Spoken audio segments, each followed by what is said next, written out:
West Delaware football is on the air from Spartan Field in Solon. It's the West Delaware Hawks and the Solon Spartans. Good evening, everybody. Along with Aaron Pleen and Bill Logan, this is Jamie Vasky. And Aaron, Hawks won a big game at home last week against Waverly Shellrock. Now tonight they have to take on a very good team in Solon on the road. Yeah, absolutely, Jamie. And you alluded to it in the pregame about this defense from Solon and how dominant they've been in their first 10 games. And the Hawks are going to have to really play well tonight, play clean football, don't turn the ball over, move the chains, come up big on third downs. And if they can do that, they're going to put themselves in a position to win this ball game at the end of the game. Absolutely. Other games that we have tonight, Cascade is hosting Union LaPorte City tonight in Cascade. John Swisher and I have his name somewhere. It's one of the new guys that Swish has. Reese Roush is his name. As they're on KMCH.com tonight, as they'll have that game for you tonight. Keeping an eye on the other games, Assumption is at Xavier. The winner of that game will play the winner of this game. And Williamsburg is at Mount Vernon, as the winner of that game will take on the winner of Cascade and Union tonight. Bill Logan is down on the West Delaware sideline tonight. And every night for us here on Friday nights as Bill Logan joins us. I think he's going to join us down there as I see he's mid-conversation right now. So we'll talk to Bill Logan, hopefully, as we'll try to get him hooked up and listening to us there. As we'll go to Bill when we get a second, as he is down on, I think he's getting close to listening to us down there. I'm not sure. Bill, are you with us down there, buddy boy? As Bill is down on the sideline, I think he's got us down there now. We've been trying to talk to him for a long. You know, he's just out of sorts since the Dodgers lost the World Series Game 7 the other night. Bill, are you with us now? Yeah, I'm here. I'm just roaming around the sideline and get my game face ready here, boys. We've got to play a little Smash Mouth coming up here for another 2 hours here, so I'm trying to get as ready as they are, and hopefully they'll come out here and it's a nice stadium here and show them what Hawk football is all about. It's been pretty quiet, very workmanlike. We're going to come down there. We've got one thing in mind, and we got to go out and prove it here for 2 hours. Absolutely. The team is out on the field, and now they kind of look like they're getting ready to play a football game, and that's what it's going to take. You're going to have to put together the full 48 minutes of football here tonight against the Solon team. Yeah, they are. And it's all that preparation. And in my opinion, there's no coaching staff that does any better job than our coaching staff as far as getting preparation. And you listen to that pregame stuff, and these kids, they don't, hey, just go out and do what we practiced all week. Give me 7 seconds of hard play for 2 hours, and we'll be in great shape. So, they just want to go out and play. So we prepared for everything that, they're probably going to throw some wrinkles in there. I'd be surprised if they don't. Every team does this time of year. You got to have a wrinkle or two in there, but they prepared for them the best that they can, and we'll see what happens. Absolutely, Bill. We'll talk to you throughout the game, especially at halftime. Have a good call down there, buddy. All right, thanks. As the Hawks will receive the open. That was Bill. We'll get that taken care of. Bill Logan down on the sideline tonight and every night for West Delaware football here on KMCH. As we mentioned, the Hawks will receive the opening kick. Kicking off for the Spartans is going to be Adam Bach. He's had 11 touchbacks on the season. Deep to receive for the Hawks is going to be Gavin Soppy and Jordan Brees. As Bach is set, he will kick off from his own 40-yard line. The kick is away, and we are underway right at 7 o'clock, and in his own end zone, Soppy will return this, and the Hawks will take over 1st and 10 at their own 20-yard line. And again, Jamie, you got to hope when the Hawks come out on offense here in this first possession, there's probably going to be a little bit of touch and go here, a little bit, feel out that defense from Solon. Again, as you alluded to, they've given up 3 touchdowns all year and a safety. So they're going to have 23 points total. So they pitched 6 shutouts. And we're going to see if they're the real deal here tonight. Absolutely. The Hawks come set. Nick Casey will take it. We have an I formation. Jordan Breeson is the fullback here for the Hawks. They give to him on 1st and 10, and he's swallowed up in the backfield right as he took that handoff. Swallowed up that time by Zach Wegman. The Wegman boys, the twins from Solon, they have a Manchester connection. As That goes for a loss of 2. It'll bring up 2nd down and 12 here for the Hawks. Still scoreless, just underway here. 2nd round of the 2017 high school football playoffs. Casey under center again, I formation behind him. 2 receivers to the left, 1 to the right. They're going to throw out to the right side. It's going to be caught by Tyler Kelly. He's still on his feet pushing forward, and he's giving it a lot of effort. That time is Tyler Kelly before A.J. Coons brings him down out there. That's a nice little gain by Tyler Kelly as the Hawks go from 2nd and 12 at their own 18-yard line. They're out to the 24. That's a gain of 6 yards that time by Tyler Kelly. Brings up 3rd down and 6 for the Hawks. Under center again is Casey.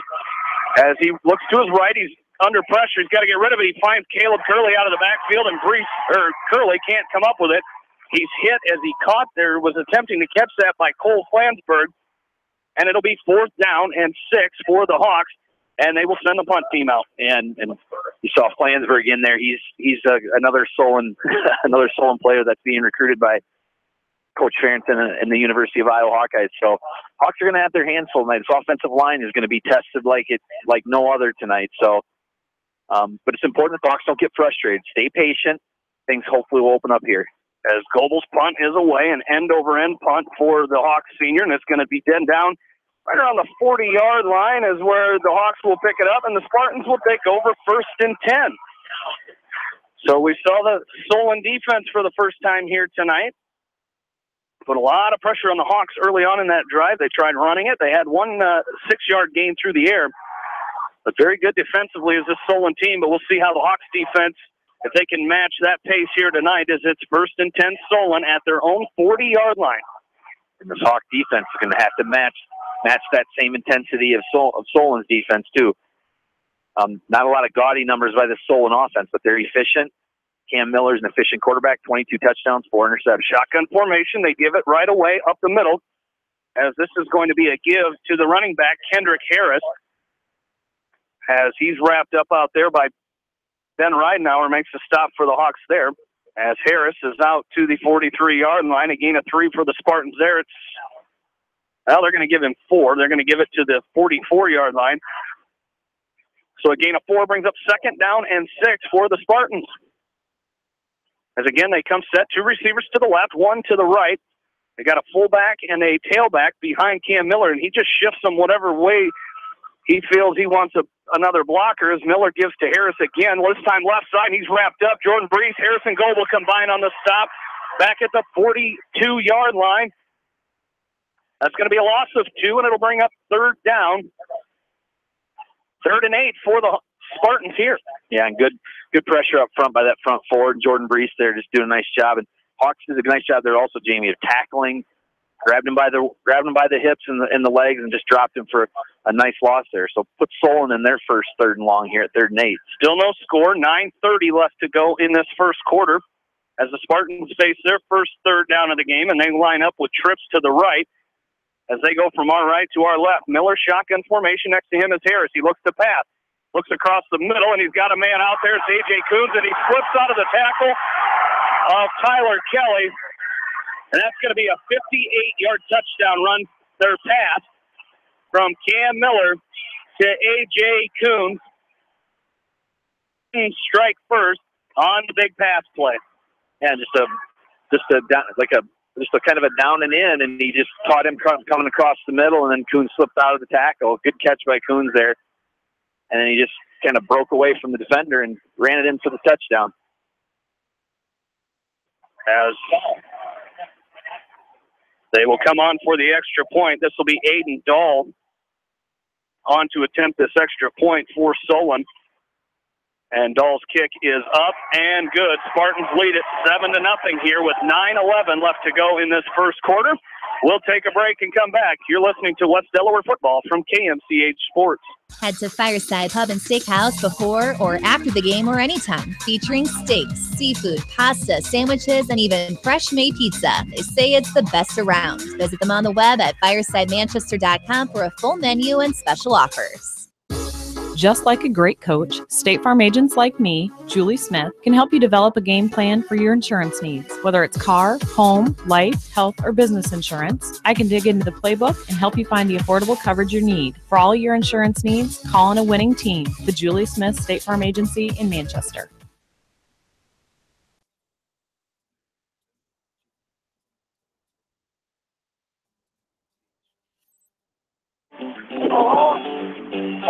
Back into Solon, along with in-studio producer, KMCH News Director Janelle Tucker, Jamie Maskey, Aaron Plain, and Bill Logan back with you. As Solon strikes first here tonight, it's 7-0, 9:11 left to go in this first quarter. As the Spartans will kick off here, it'll be Adam Bach doing the duties here again. Gavin Soppy and Jordan Brees deep for the Hawks. They stand at their own 5-yard line. As Bach's kick is a squib kick, it's going to be gathered by Soppy at his own 4-yard line. He's going to run towards the middle of the field here, and he's going to be upended there at the 11-yard line. As coming up and making the stop for the Spartans there was Clay Jardine, and it'll be 1st and 10 West Delaware. And that touchdown drive, Jamie, by Solon, 3 plays, 60 yards, took 1 minute and 32 seconds off the clock. Cam Miller to A.J. Coons for the 58-yard touchdown pass. Put Solon up here 7-0 with 9:05 to go here in the first quarter. As the Hawks come set, pistol formation, the deep back is Curley, Nick Casey. Standing in the shotgun as the Hawks go left to right. The give is to Curley up the middle, up to the right side, and he's going to be met there as the ball's going to be come out, but they're going to say he was down. They were they were stopping the forward progress as Tyler Linderbaum makes the stop that time. It was blown dead. They stopped his forward progress, and the Hawks in their road uniforms, white tops with the black numbers, gray trousers, gray helmets. Solon with their home black uniforms with the black tops, white numbers, black trousers, and the black helmets. Second down, and they're going to give him a yard. So 2nd and 9 for the Hawks here as Curley takes a handoff again, left side. He's bouncing out. He's at the 15, up the sideline. He's got a first down for the Hawks. Their first of the game as he's out to the 22-yard line, and the Hawks on the board in the first down department here. Yeah, and I think the Hawks, if the Hawks have an advantage anywhere, it's on the perimeter. So I think if they can get the backs, Curley and Brees, and even get the ball out to Mangold, Kelly, and Cabron Cook out there, I think that's where the Hawks might have the advantage here. So hopefully that we can keep this going. Curley fakes handoff to Curley as Casey passes. He's got Cabron Cook at the 30-yard line. Nice gain there. As he's going to be run out they might give him the 31-yard line. That's going to be a gain of 7 for the Hawks that time. It'll bring up 2nd down and 3. And that's what the Hawks need to do, Jamie. They need to get 5, 6, 7 yards on that first down and make those 2nd and 3rd downs a little more manageable here. And from now, Coach Winkwich has a little more in his arsenal that he can use in terms of play calling. They actually give Cook the 33-yard line, so it's going to be 2nd down and 1. As the Hawks come set here, they throw that fake the bubble pass to Mangold. Casey's got to keep it himself. He gets back to the 32 as he was a long ways in the backfield and was almost tackled out there by Zach Wegman. But Casey gets back to right around the line of scrimmage. Might have lost a half a yard, but it'll be 3rd down and 1 for the Hawks here. Yeah, nice job by Casey of kind of scrambling around. He said Wegman was on his tail there, and he did a nice job of finding a little crease there and getting back to the original line, not the original line of scrimmage. Hawks come set, and somebody jumped, as I believe the Spartans came across the line there. As we get the official, as we'll see what the near side line judge has to say. It's going to be offsides on the defense, so the Hawks will get the first down. They had it set 3rd down and 1, and the first penalty of this ball game is offsides against the Spartans. Move the Hawks up 5 yards. They've got it at their own 36-yard line. Still, 7-0 Solon leads here with 7:42 remaining in this first quarter. As the Hawks come set 1st and 10, they're going to give to Curley left side, and he's going to be met there at the line of scrimmage as Matt Folkerts comes up and makes the stop that time in the backfield, back to the 35-yard line. A loss of 1 that time on the give to Curley as Folkerts makes the tackle there, and it's 2nd down and 11 for the Hawks. As they come out, pistol formation, trips to the right. Casey looks to pass, steps up. Now he's looking deep down the field. He's got a man out there, but he overthrew him as he was looking for Tyler Kelly down the sideline On the coverage that time for the Spartans was Jack Staley. And it'll bring up 3rd down and 11 for the Hawks. Well, and even though, it was overthrown, I like the aggressiveness. You can't allow the Solon football team to play in the box there all night and just key on the run. So I like the pass. I like the play call there. Does put the Hawks in a 3rd and 11, but you like the aggressiveness by the offensive play calling. Casey looks to pass again across the middle. He's got Kelly out there. It's going to be caught. Let's see where they spot him. That'll be close. They're going to spot him about a yard short. Nice catch out there. A little diving catch by Tyler Kelly that time. Cole Flansburgh on the stop. It's 4th and 1. It looks like the Hawks will go for it. The Hawks faithful on that other side of the field disagree with the spot of that one. I'm right on the line, Jamie, and that's at least a half to a full yard short of where I thought Tyler caught the ball and was dropped. So the Hawks will send out the punt team here as Harrison Goebel will be in punt formation here for West Delaware. As Solon will send one man deep, but it's going to bounce at the 20-yard line, take a nice little West Delaware hop, and down inside the 10. It's still rolling down to the 7-yard line is where the Hawks will pick it up, and the Spartans will take over 1st and 10. So nice job there by Goebel, as the Spartans really didn't send anybody back on that punt return. As on the punt, nice punt by Goebel, as the Spartans come out for their 2nd possession of the game. They lead the game 7-0 here. Here with 6:11 left to go in this first quarter. And here we go.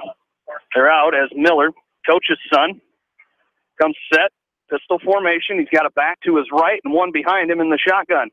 As they're going to give to the fullback this time. This is going to be Adam Bach, and he's going to fall out to about the 12-yard line for the Hawks. That time, Justin Brown. And they're going to give him 6 yards on that carry, so it'll be 2nd down and 4. Out to the 13-yard line are the Spartans here. As the Spartans come set once again, they've got 2 receivers to the right this time. They come out in that, we mentioned, kind of a pistol formation, but they've got that extra fullback in there. We've seen the Hawks run that formation as well. This one is going to be a give to Harris, and he's out to the 20-yard line. He's getting a push from his offense, and he's still going. He's out to the 25 now, and they're still trying to bring him down. He's still moving forward, and out to the 25 is Kendrick Harris. That's a 1st down for Solon. They're first on the ground in this game. As Kendrick Harris comes in, Harrison Goebel wrapped him up. We'll give him the tackle. But for Kendrick Harris, he comes in 135 carries for 756 yards and 9 touchdowns, 5.6 yards per carry. And that was, you see why, yards after contact that time, after he took that hit, but it'll be 1st and 10 Solon at their own 25. Yeah, he gained 6 yards, and then after the scrum ensued, it was more gain 6 and gain another 10 after that. So that's the effects of that big offensive line that Solon puts out there. As they come set again, 1st and 10, 2 receivers to the right. They're going to give it to, this is a new running back. This is not Harris. This is going to be Hunter Kula. As Kula, their leading rusher as far as yards are concerned, as they kind of go with that a platoon, the 2 backs in the backfield for the Spartans, 798 yards for Kula and 9 touchdowns as well. So kind of a two-headed monster in the backfield there for the Spartans, as gets back to the line of scrimmage is all before the Hawks stop in there. Gang tackle that time by the Hawks, and it'll be 2nd down and 10 for Solon. As they come set once again, Miller, the quarterback, is going to throw a bubble screen right side. This is going to be caught out there by the receivers. Mitchell Mangold's going to pick him up and drop him at the 30-yard line, a gain of 5. That was Peyton Bandy, one of the receivers for the Spartans, a 6'2 senior. Has Bandy on the season, comes in, 22 catches for 395 yards. Yeah, that was a nice tackle there by Mangold, too, Jamie. He was fighting off the defenders. He was still trying to bring Bandy down there. So nice job there by Mitch of fighting off the defender and stopping him from getting any more yards. Gain of 7 brings up 3rd down and 3 for the Spartans, as looking to pass is Miller, and he's got his man on the far sideline. That's going to be good for a first down as he goes to Bandy once again. Mangold runs him out of bounds right ahead of the first down marker, and the Spartans have another first down, their third of the game. As first and 10, they're out to their own 35-yard line. Is where they have it first and 10. 3:41 left to go first quarter. Solon leads 7-0. They're on their second drive of this ball game. Their first one ended in a 58-yard touchdown pass from Cam Miller to A.J. Coons. As Coons, their leading receiver on the team, coming in with 21 catches, 439 yards, and 7 touchdowns. He now has 8 on the season. As it's first and 10, they give up the middle. This is going to be Kendrick Harris, and he's wrapped up there by the Hawks. As first man to get to him that time was Justin Brown, as Jordan Brees came in to help out Brown that time, and it's going to be a gain of 2 yards there. It'll be second down and 8 as the Spartans are out to the 38-yard line. And good pressure there by that front 4 or 5 there of the Hawks, Brees and company and stuff, and just doing a nice job so far on kind of containing that Solon ground game. 3 minutes in this drive already for the Spartans as it's second and 8. 2 receivers to the right, 1 to the left for Solon. Miller comes set, fakes the handoff. Nice fake as he throws to Bach out of the backfield, and right there to tackle him was Drew Wubbenham at the 40-yard line. That'll be a gain of 2. Nice job there by Drew Wubbenham. It'll be third down and 5 for the Spartans. Yeah, Drew did a nice job of staying home there. Had he gotten about 2 more yards upfield, that would have went for big yards, but he did a nice job of staying disciplined, staying on him, and then forcing Solon into the 3rd and 5. So third down and 5 for the Spartans as they run a new play in. And they're going to send 3 receivers to the left, shotgun formation, 1 back next to Miller in the backfield as he comes set, shotgun. He looks to pass. He's going across the middle. He's got a man, overshoots him, looking for Peyton Bandy. He had a couple yards on Mitchell Mangold, so luckily for the Hawks, that falls incomplete, and it'll be fourth down and 5, and Solon will send out their punt team, and Adam Bach doing the duties there. He averages 40.9 yards per punt, so a good punter as well as a good kickoff specialist for the Spartans, and they send him out to punt here on 4th and 5. Yeah, and you're absolutely right, Jamie. Bandy, similar play that Coons ran, just on the other set of hash marks on the far side, but he was open, cutting across the center of the field, so Hawks catch a break. Force Solon into the punt. Wubbenham stands back to punt it or receive this one at his own 15-yard line. Almost, he ran into the kicker to one of the Hawks. As Wubbenham is going to return this one, he's out to about the 24-yard line where he's met the Spartans. As Wubbenham took a shot that time. As coming up and making was Ryan Geitzkemper. As the Hawks will take over first and 10 at their own 24-yard line. As there's 2 minutes and 6 seconds remaining in this first quarter, Solon leads 7-0. See if this Hawk offense can get going here, as the defense did its job that time on that Spartan drive. Hawks have got a couple first downs, 1 on the ground and 1 by penalty, but they got to get it going offensively. As Casey looks to pass, he hits Mangold and overshoots Mangold as he trying that little bubble screen out to the right side. Just a quick throw out to Mangold, but he overthrew him. As on the coverage that time for the Spartans was Dylan Holt, as it'll be second down, or Dylan Hoyt, excuse me, on the coverage there for the Spartans, as it's going to come set, shotgun formation, and a penalty marker is thrown before the snap.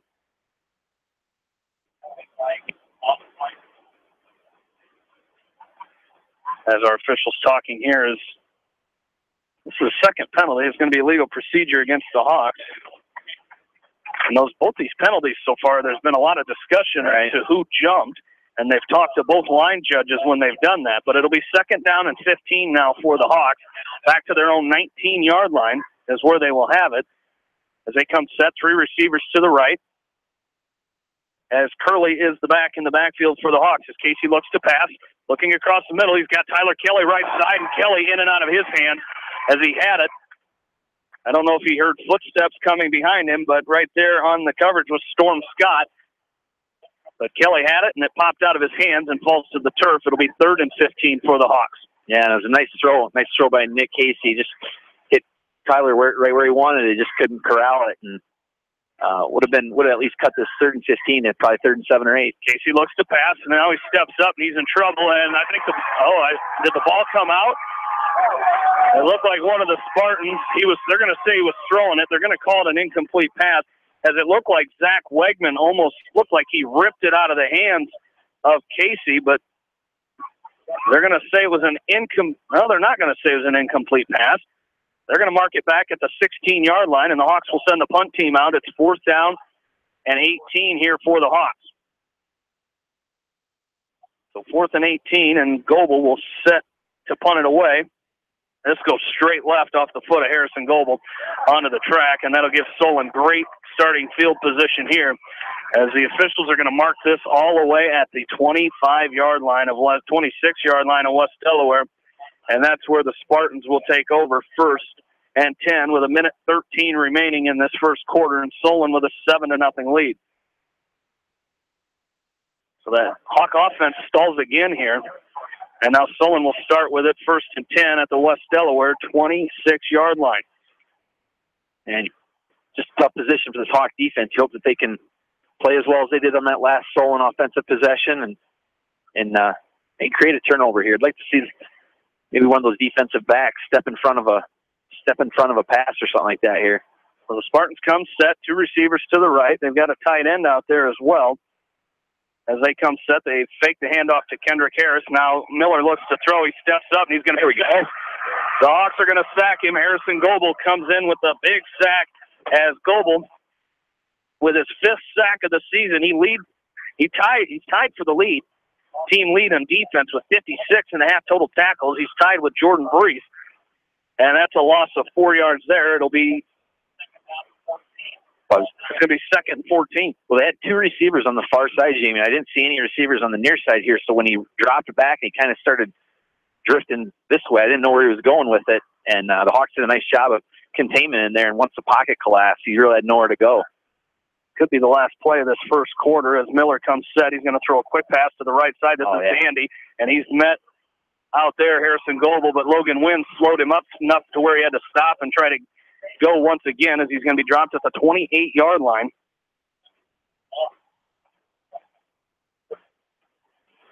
Back to the 32-yard line, as that'll be 3rd down and 16 here for the Spartans, and they will not run another play. And that is how our first quarter will come to an end, as Solon leads it 7-0. We take a break and come back. You're listening to West Delaware football from KMCH Sports. Stop by Dyersville Comics and Games, your local comic book and gaming store today. Gaming events go on daily, and there is a great selection of comics and games to choose from. It's definitely worth a stop. Dyersville Comic and Games, located on 2nd Avenue Southeast in Dyersville. Best of luck to all area athletes and coaches on a successful season. Hi, this is Chris Henry, Service Manager at Brown Sales and Leasing in Elkader. Our goal is to make your car buying experience the best possible, and our factory-certified technicians are dedicated to you and your vehicles. Stop in and see us at Brown Sales and Leasing in Elkader, or visit us online at ForBrowns.com. Your hometown dealer, wherever your hometown may be. Best of luck to all area athletes and coaches. At Three Rivers, our customers come first. Your business is very important to us. Our goal is to provide you with the best products and service that you have come to expect from Three Rivers. Visit our website at threeriversfs.com or the location nearest you. Three Rivers, your partner in growth solutions.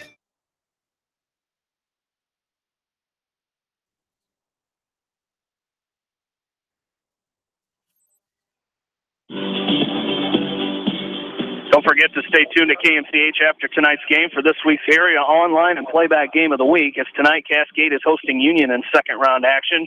John Swisher and Reese Roush have the call that one.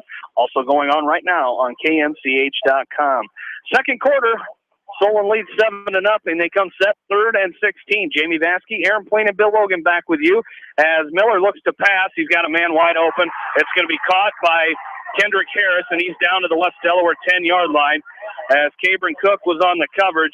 And just to stop, he just went up about 15 yards in a little out route that time by Harris, but it's good for a first down for Solon.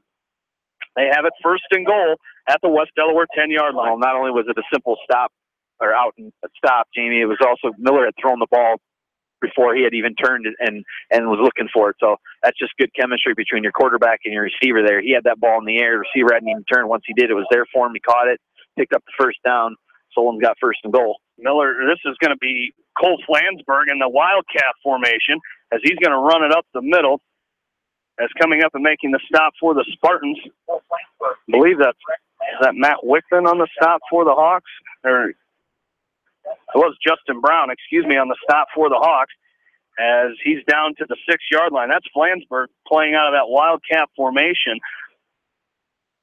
Flansburgh has 15 carries on the season for 46 yards coming in, and it's second and goal at the West Delaware 6-yard line. Now they're going to come back set. Not sure if Miller's hurt, as Flansburgh is the backup quarterback for the Spartans. As he comes set, pistol formation, he's got a back behind him and one to his right. They're going to roll to the right. Flansburgh's going to keep it himself. He's going to go into the end zone for the touchdown. As Flansburgh, that touchdown for him as his 6th of the season, as he has not had any passing stats on the year. But it is going to be a touchdown for the Spartans, so we'll keep an eye on Cam Miller, as we did not see him come out of the game. He is standing on the sideline like he's okay and could go back in, but it is 13-0. Solon leads it with 10:51 left to go in this first quarter, and now Aiden Dahl on for the extra point. As Dahl comes in, and the kick is good, and Solon leads it 14-0 as that kick out of the hold of Spencer Wegman. And Solon leads it 14-0 with 10:51 remaining in the second quarter. Take a break and come back. You're listening to West Delaware football from KMCH Sports. Citizen State Bank, your locally owned, community-minded, and customer-oriented bank, is here to serve you. Choose one of their 7 convenient locations in Winthrop, Monticello, Manchester, Ryan, Strawberry Point, Hopkinton, and New Vienna. Citizen State Bank, community banking with people you know, member FDIC. Vasky, the voice of the West Delaware Hawks, and I've had the chance to review the Good Neighbor Society's playbook, and I got to tell you, they are friends in your neighborhood, designing plays to get you home fast. If you need help getting back in the game, contact the Good Neighbor Society Rehab to Home team at 563-927-3907.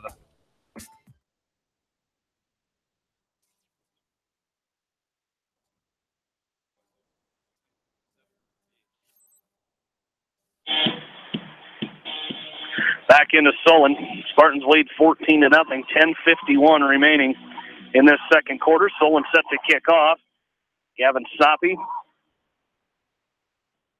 and Cabron Cook deep to receive for the Hawks. There's no Jordan Brees on this return, as it's going to be Cook from his own 2-yard line. As he's out, he's going to run to the right side. He's up outside the 15, about the 18-yard line. We'll have to get, as that's where the Hawks will start first and 10. Yeah, a touchdown drive, Jamie, by Solon. 5 plays, 26 yards. Took 2 minutes and 22 seconds off the clock. Cole Flansburgh with the 5 touchdown run put Solon up now 14-0 with 10:44 to go here in the second quarter. So the Hawks have it at their own 18-yard line, first and 10. See if this offense can get going here. As this is a Solon team, you don't want to get yourself into too big of a hole here as they come set. Pistol formation do the Hawks, as the deep back is Curley. As Casey will give to Curley, left side, and he's wrapped up from behind as the first Spartan to get in there. That time was defensive lineman Matt Folkerts, as Folkerts makes the stop that time. And it's going to be a loss of 2 yards back to the 16. Second down and 12 for the Hawks. As Spencer Wegman finished that tackle off for the Spartans. The Hawks come out in that I formation. Under center is Casey. He looks to pass. He's going to throw, and as he throws it out of bounds, looking for Kelly on the near side of the field. It's Peyton Bandy on the coverage for the Spartans that time, and it'll be 3rd and 12 for the Hawks. And just something Tyler hasn't seen a lot of this year, and that's that double coverage. The Hawks have so many good receivers on that perimeter. It's hard to double team them, but Solon's making a concerted effort. You can see it. There's already a safety that's kind of drifting over there, so they got their focus and their mindset right on Tyler Kelly. They know the Hawks like that quick out by Tyler Kelly, as Casey's going to look to pass. He rolls to his left under pressure as he's going to throw it deep down the field looking for Grant Morrison. It is incomplete. almost picked off out there by the Spartans. Was almost making that catch for them. As Hunter Kula was on the coverage for the, or excuse me, that was Greg Brandt, number 18, on the coverage for the Spartans, and the Hawks will have to punt it away here once again, as it's 4th down and 12 for the Hawks. 10:02 remaining in this second quarter. Solon leads at 14-0. Is deep to receive for the Spartans, A.J. Coons and Peyton Bandy. Goebel's punt is away. An end-over-end, kind of a backwards end-over-end kick, as it's going to go out of bounds at about the Solon 48-yard line. That's where the Spartans will start this drive, 1st and 10. The Hawks have got to come up with something here. Is a little better starting field position. As the last one, they started at the West Delaware 30-yard line, or 26-yard line. 26, yep. So the Spartans this time start at the 48. See what the defense can do here. As one of the Spartans a little late coming on the field, as Cam Miller is back out on the field offensively for the Spartans. As they come set 1st and 10, 9:54 left to go, first half. And the Spartans will come set, shotgun formation, as they're going to send Bach to the left side. They're going to give to Harris up the middle, and he's going to run right side. He's going to gain about 3 or 4 yards that time, as Drew Wubina coming up and making the stop for the Hawks. And it's going to be a gain of 4. It'll be 2nd down and 6. Don't forget, tomorrow morning at 9 o'clock, we have the Coach's Corner with Kevin Schiffman, as he talks to our remaining coaches here, as Bill Logan will have West Delaware head coach Doug Winkowich on in the morning as well. So stay tuned to that Coach's Corner tomorrow morning at 9 right here on KMCH. 2nd down and 6 for the Spartans. They're going to hand off right side. This is Harris again, and he's going to cut back up the middle, and he's got a hole, and I don't think anybody's going to catch him. Kendrick Harris from 48 yards out, and the Spartans go up 20-0 here with 9:06 remaining in this first half. Yeah, and the blocking on this side was pretty tremendous, Gene. I just saw a wall. They just walled off that complete side, and he found the opening and went with it. And, someone like Harris, he gets in the open field, nobody's going to catch him, and he just scampered in for the long touchdown. As 48-yard touchdown, and now Aiden Dahl will come on for the extra point to make it 21 for the Spartans. As Aiden Dahl on the season coming in was 25 of 27. He's 27, 29 here, and this one is good. And Spartans lead it 21-0 with 9:06 remaining in this second quarter. We'll take a break and come back. You're listening to West Delaware football from KMCH Sports.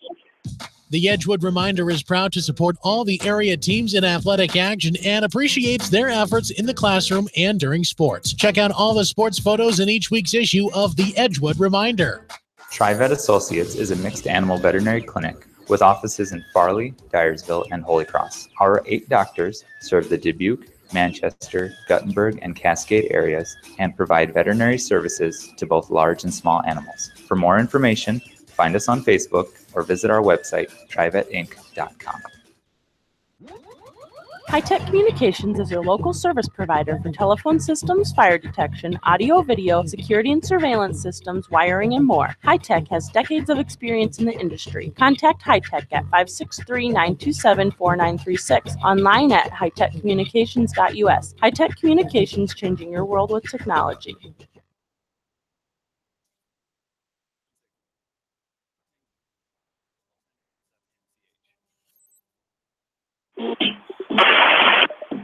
Back into Solon. Spartans lead at 21-0 here, as it's going to be Gavin Soppe from his own 5-yard line. Soppe's got some room down the sideline. He's got it at the 25, 30-yard line is where Gavin Soppe will bring it out to, as Storm Scott makes the stop at the 31-yard line, and that's where the Hawks will start with it, 1st and 10. And a touchdown drive, Jamie, by Solon. 2 plays, 52 yards, took 48 seconds off the clock. Kendrick Harris with the 48-yard touchdown run with the extra point. Put Solon up now 21-0 with 8:58 to go here in the second quarter. So they're going to give it to the Hawks that are just shy of the 32-yard line, 1st and 10. with 8:58 remaining. 21-0. Solon leads it here. They send the man in motion. They give to Curley up the middle, and that's swallowed up immediately as Tyler Linderbaum was right there, as was Zach Wegman. So Linderbaum and Wegman combined on the stop that time for the Spartans, a loss of 1. And back to the 30-yard line. It'll be 2nd down and 12 for the Hawks. 3 receivers to the right. One here on the near side is Tyler Kelly. As Casey looks to pass, he rolls right. He's got a man out there. It's going to be caught by Cabron Cook. He's out to the 35, and the ball comes loose. And the Hawks will cover it as Mitchell Mangold will fall on it. As almost coming up with the recovery that time was Cole Flansburgh. As this is a ball hawking defense here. They get to the ball and they're looking for the strip when they get it. And it was almost disaster there for the Hawks. Yeah, and that was fortunately Mitchell Mangold was on top. It was seeing the play the whole time. He ran over there once the ball came out of Cabron Cook's hands, and jumped on it to save the possession. As it's going to be incomplete pass, as it was 3rd and 11 or 3rd and 12 for the Hawks. As he was looking for Kelly that time, and it falls incomplete. And it'll be 4th down and 12 here for the Hawks. As they have it at their own 29-yard line, they'll have to punt it away as A.J. Coons and Peyton Bandy are deep to receive for the Spartans. As the Hawks will punt again. This is their 4th punt of this first half, and Peyton Bandy's going to return it back at his own 24-yard line. He's down the sideline, gets a huge block, and he's going to be run out of bounds. Tyler Kelly was the recipient of that block, and bringing it all the way to West Delaware's side of the field. And it looks like we've got an injured Hawk on the field down here on the Solon sideline. As we've got a Hawk that is down, as the training staff, Josiah Polito, is going to come over here on the near side of the field. Can't see the number of the injured Hawk that is down there. As going to try to get the defense to go over there. As we mentioned, Josiah Polito is there for the Hawks. And it looks like they're going to get him up. As Isaiah Himes is the injured Hawk on the field. He's sitting up, and now he's going to walk off under his own power here. Himes looks like he's okay. He's going to head back to the Hawks sideline, but the Spartans will take over 1st and 10 at the West Delaware 45-yard line. It's really tough sledding tonight for this Hawk offense, Jamie. This Solon defense, we alluded to it numerous times in the pregame, and I think we're seeing here in this first quarter and a half that this is a legitimate, this is the real deal here when it comes to defense. The Hawks, the last 3 possessions I have for the Hawks, they've got I don't know. I got -7 yards of offense. So, first and 10, 21-0. Spartans lead it. They give it up the middle. This is Harris. He's going to run out of a tackle at about the 38-yard line. It's finally going to be dropped out there by the Hawks. As coming up and making the stop for West Delaware at the end of that play was Drew Wubbenham. But that is going to be a gain of 8 for the Spartans. Now they're going to put it at the 38. That'll be a gain of 7. It'll be 2nd down and 3. 7:10 remaining in this first half. And again, 21-0. Solon leads. Cascade is leading Union 7-0. That game in the second quarter. Also in the second quarter, Xavier leading Assumption 21-14. And Williamsburg leads Mount Vernon 6-0 in the second quarter. 2nd down and 3 for the Spartans here. As Miller's going to hand off to Kendrick Harris off the left side. There's a penalty marker down. Ben Ridenauer, Justin Brown come up and meet Kendrick Harris. But as we mentioned, a penalty marker down on the field here. About in the vicinity of possibly holding, but not sure. It is going to be holding against the Spartans. So that's their second penalty of this ball game. And it's going to be back all the way as a spot foul, so all the way back to the Solon 47-yard line. So the Hawk defense with some breathing room as that drive was getting close deeper and deeper into West Delaware territory. Now they're back to their own 47. or it's going to be 2nd down and 18.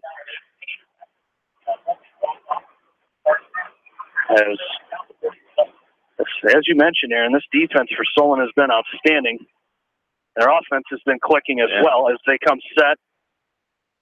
Pistol formation. Cam Miller is going to fake the handoff. He looks to pass and he fumbles it, and he's going to have to dive on it as Jordan Brees was right there, but it's going to be all the way back to the 36-yard line. So loss of 11 there. It'll be 3rd down and 29 here for the Spartans. As Brees went and made the tackle on Miller, as he just went to throw it, when he put his hand back to pass, the ball went back with it. And like I said, he had to dive on it. It'll be 3rd and 29 for the Spartans, back at their own 36-yard line. Yeah, this is big here. You know, you want, like you said, give the Hawks some breathing room. Now you give them even more breathing room here. You hope get the stop, get the ball back, and hopefully get some momentum going on offense. There's 2 receivers to the left, 1 to the right for Solon. Got to watch the screen pass maybe here. The Hawks, so they're going to run it to the right side. This is going to be Kula, and he's going to be wrapped up from behind by Cameron Cook. Out to the 48-yard line is Hunter Kula, the ball carrier that time, and they're out to the 48-yard line, and they will send their punt team out. Coming up at halftime, we'll talk with the shoe guy, as you heard him on KMCH this morning with that thrilling trivia. He about stumped the crowd this morning with his trivia on the score of the Hawkeyes versus the Ohio State game when Marv Cook caught that touchdown pass. If you could remember the final score, we might have to have him ask you, Aaron. That might be a good one for you, but he will join us at halftime. Also, we'll go through our Hawks in the NCAA segment. Coming up in about 5 minutes of game time here as the Spartans lead 21-0, 5:14 remaining. And Goebel blocks it. Goebel blocks the punt and picking it up and running out of bounds at the 38-yard line, as that was Harrison Goebel who made the block. There is an injured Hawk down on the field after that, as Adam Bach's punt is blocked, and we'll see who the injured Hawk is, as it looks like it's Justin Brown, and coming over is Josiah Polito. And I don't know how, I'm not sure how Brownie would have got hurt. It might have been because he was in pursuit of that football, was Brown, because there were no other Spartans in the area, as there was 3 or 4 Hawks that were chasing Adam Bach around after that punt was blocked, but the Hawks catch a break there. They'll start with it 1st and 10 at the Solon 29-yard line. Yeah, this is where the Hawks have to cash in, Jamie. The defense came up big here, and now it's time that this offense. Yeah, and I'm with you. I think take a shot. Yep. You got a little bit of momentum now. The block punt, you might as well take and send one of those big receivers, get him on the perimeter, and send him downfield and see if you can get a big play here. Tyler Kelly's 6'3", Cameron Cook 6'4", 6'5". So let's see what they have in mind here. Well, and Tyler Kelly's matched up against 5'9" Jack Staley. See what the Hawks do here. They give them Mangold, and Mangold fumbles, and I think the Spartans have it. And they do. And just like that, the Spartans recover the fumble from Mitchell Mangold, and it's Kendrick Harris who comes up with it. And just as the Hawks get that momentum back, that play really didn't have a chance to develop, as they were trying that little end around as Mangold came from left to right, took the handoff, and there were Spartans in the backfield before he had a chance.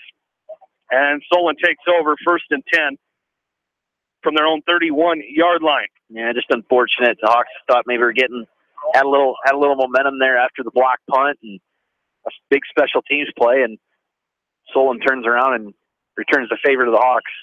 As I believe Coach Winkowicz wants a timeout. We'll take one with him as well. And we're back after this from KMCH Sports.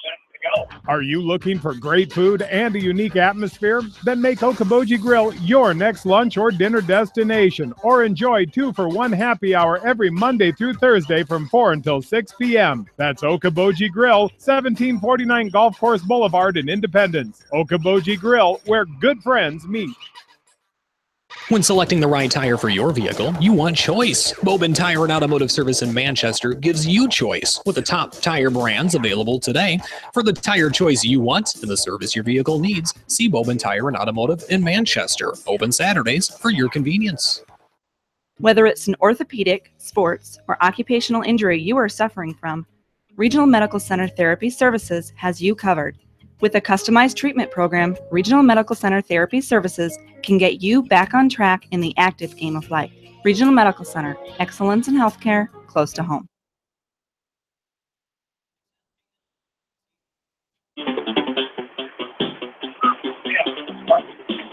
Back into Solon. Spartans lead 21-0. 5 minutes remaining in this second quarter. As the Spartans come out, they give it to Hunter Kula on 1st and 10. He's wrapped up in the backfield. Benny Ridenauer makes the stop in the backfield that time. Nice job by Ben Ridenauer on 1st and 10. Drops Kula for a loss. As the Hawks only had 10 players on defense, that's why they had to call the timeout there. As a loss of 1 that time, as one of the Hawk defenders was a little nicked up down there and didn't come out on defense. As hopefully it's Grant Morris. Hopefully he comes back into this game. He's a big centerpiece of this Hawk defense. As the Spartans fake a pass, they're going to go down the field. They got A.J. Coons, and he's got it at the 42, and he's being drugged down by Gavin Stoppe all the way down to the West Delaware 10-yard line. All the way to the 10-yard line. That's a gain of 60 yards on that play for the Spartans as A.J. Coons, he came in, as I mentioned, their leading receiver, 21 for 439 yards, 20.9 yards per catch, 7 touchdowns. And that one goes for 60 yards that time. It'll be first. Now they're going to say he stepped out at the 15. So give him 55 yards on that touchdown pass. Or not touchdown, excuse me, on that pass reception. And that's a Solon first down. On 2nd down and 10, they get the big first down there, and they come set. They're going to run it to the right side. It looks like this is going to be Flansburgh again. As Flansburgh is in, as he's in at quarterback.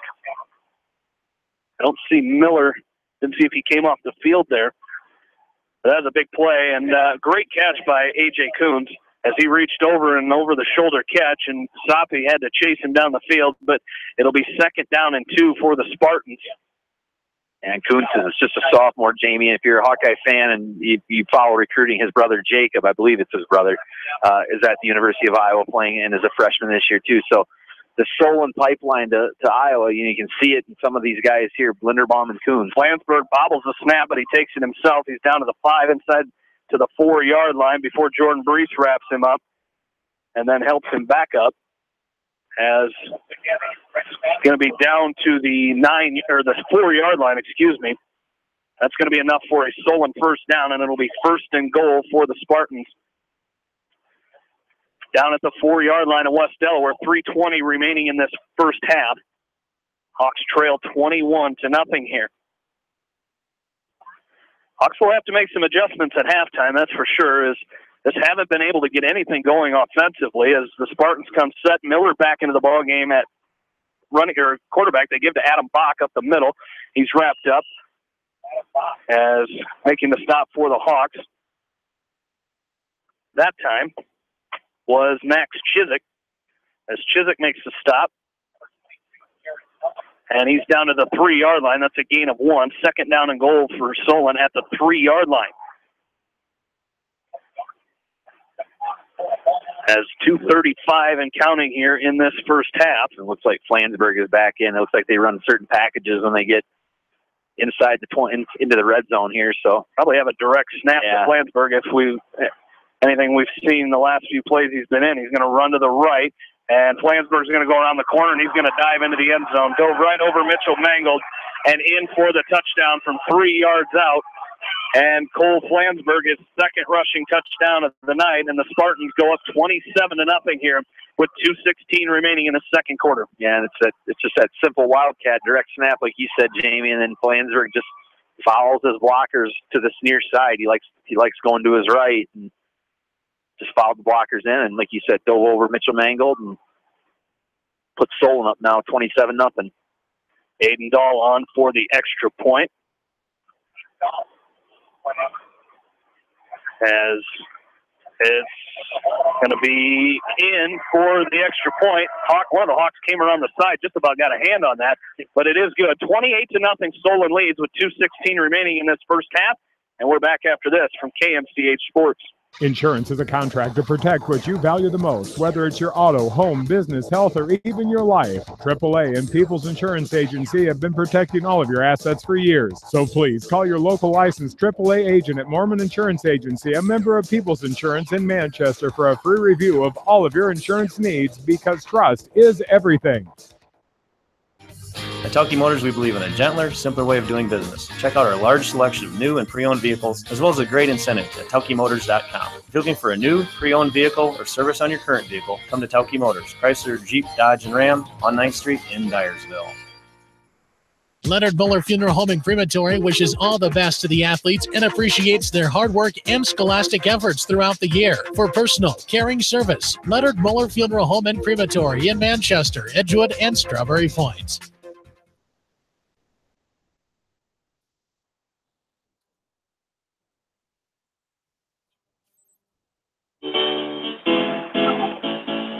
Back into Solon, Adam Bach's kick is going to be taken by Cabron Cook at about his own 10-yard line, and Cook's going to bring it out to about the 24-yard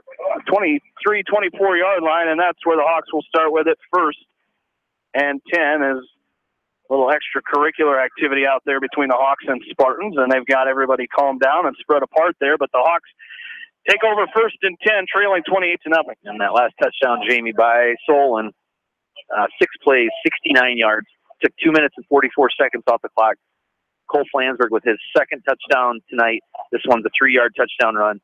Puts Solon up now 28-0 with 2:10 to go here in the 2nd quarter. The Hawks will have it on their own 24-yard line, 1st and 10. Don't forget, coming up at halftime, we'll have Iowa equipment manager Greg Morris on with us. Always good to talk to him when these two teams get together, as they're going to give it to Brees up the middle. He's got it at the 30, 35, out to the 40-yard line is Jordan Brees.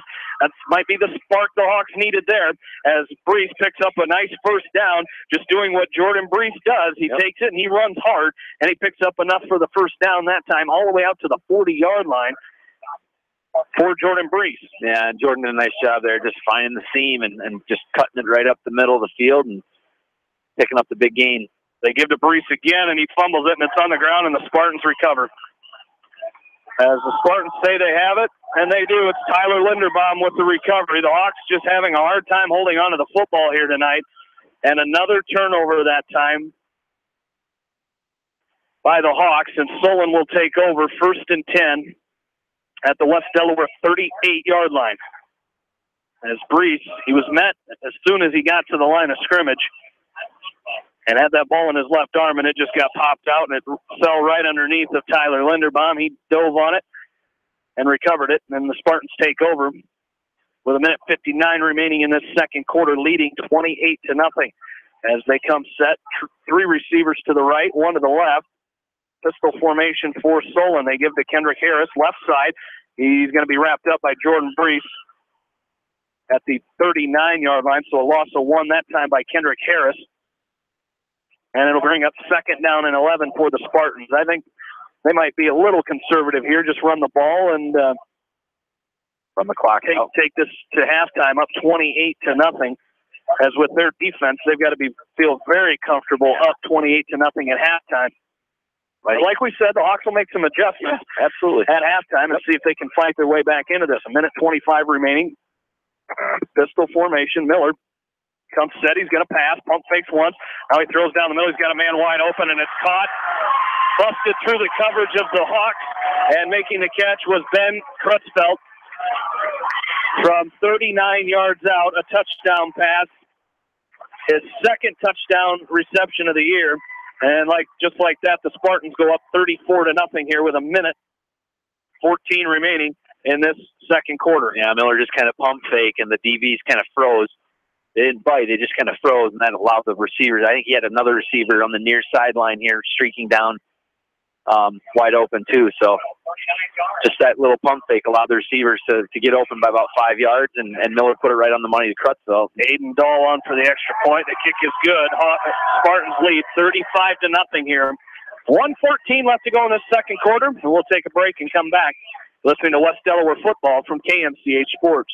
Hey KMCH listeners, GMB is proud to support our area athletes and help bring the sport to you. The GMB Bank team reminds you whatever your financial goals, we're here to help you reach them. Stop by our Manchester location or visit us online at gnbbank.com. Member FDIC.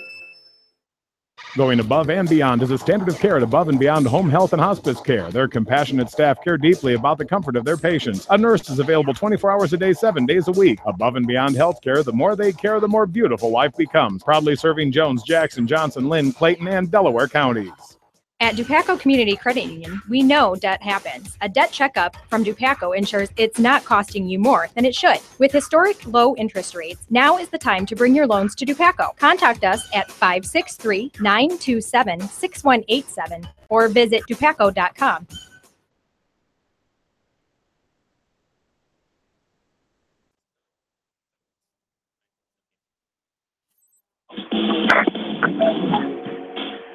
Back into Solon, the Spartans lead 35-0 with 1:14 left in this second quarter. Been a little tough sledding for the Hawks, as we knew this defense of Solon was really good, and the Hawks have not been able to get anything going offensively and have had a few turnovers early on in this game, as Adam Bach's kick is going to be taken by Jordan Brees at the 12-yard line, and Brees is up the middle. He's got a nice little return here out to the 40-yard line is where the Hawks will start with it. 1st and 10. Nice return there by Jordan Brees. And that scoring drive, Aaron. That last scoring drive, Jamie, by Solon. 2 plays, 38 yards. Cam Miller to Ben Crutchfeld, 39-yard touchdown pass. Put Solon up now, 35-0 with just over a minute to go here in the second quarter. Let's see if the Hawks can do something here on offense before we head to the halftime break, as like we mentioned, they just haven't been able to get it going on offense. Not like we've seen all season. And if they can do it here, 2 receivers each way for the Hawks, pistol formation. And Nick Casey will come set with Caleb Curley behind him. And Casey looks to pass. Quick pass to the right side. He's got Logan Wynn. Caught and hit immediately was Logan Wynn, as on the coverage that time and bringing him down was Storm Scott. And it's a gain of 1 for the Hawks. It'll be 2nd down and 9, 50 seconds remaining in this first half. 3 receivers to the left for West Delaware. As Casey looks to pass, he pump fakes once. As a blitzer was coming, now there's a penalty marker. Probably, I think it's going to be a hold against the Hawks, as Casey's just going to run it out of bounds. They may decline that, as Nick Casey ran out of bounds back at the 36-yard line. There will be a holding penalty coming against the Hawks. And I watched, Jamie. I saw a couple guys drop back and covers a little bit. Solon rushed three guys there. Linderbaum and Wegman were 2 of them. I didn't see who the third one was, but they were only rushing 3. So it really goes to the point of, man, when you can control the line of scrimmage, both on the offensive and defensive sides of the ball, it makes life a lot easier on the back end, both on your linebackers and your defensive backs. As they will decline that penalty. The Spartans will decline it. The Hawks have it back at their own 35. It's 3rd and 15. Here with 32 seconds to play in this first half. As Nick Casey comes set, pistol formation, 3 receivers to the left, and they're going to give up the middle. This is Curley. He's got a nice run. He's out to midfield, and he's going to be brought down from behind at the Solon 40-yard line. 24 seconds remaining. A nice run that time by Caleb Curley. He picks up the first down.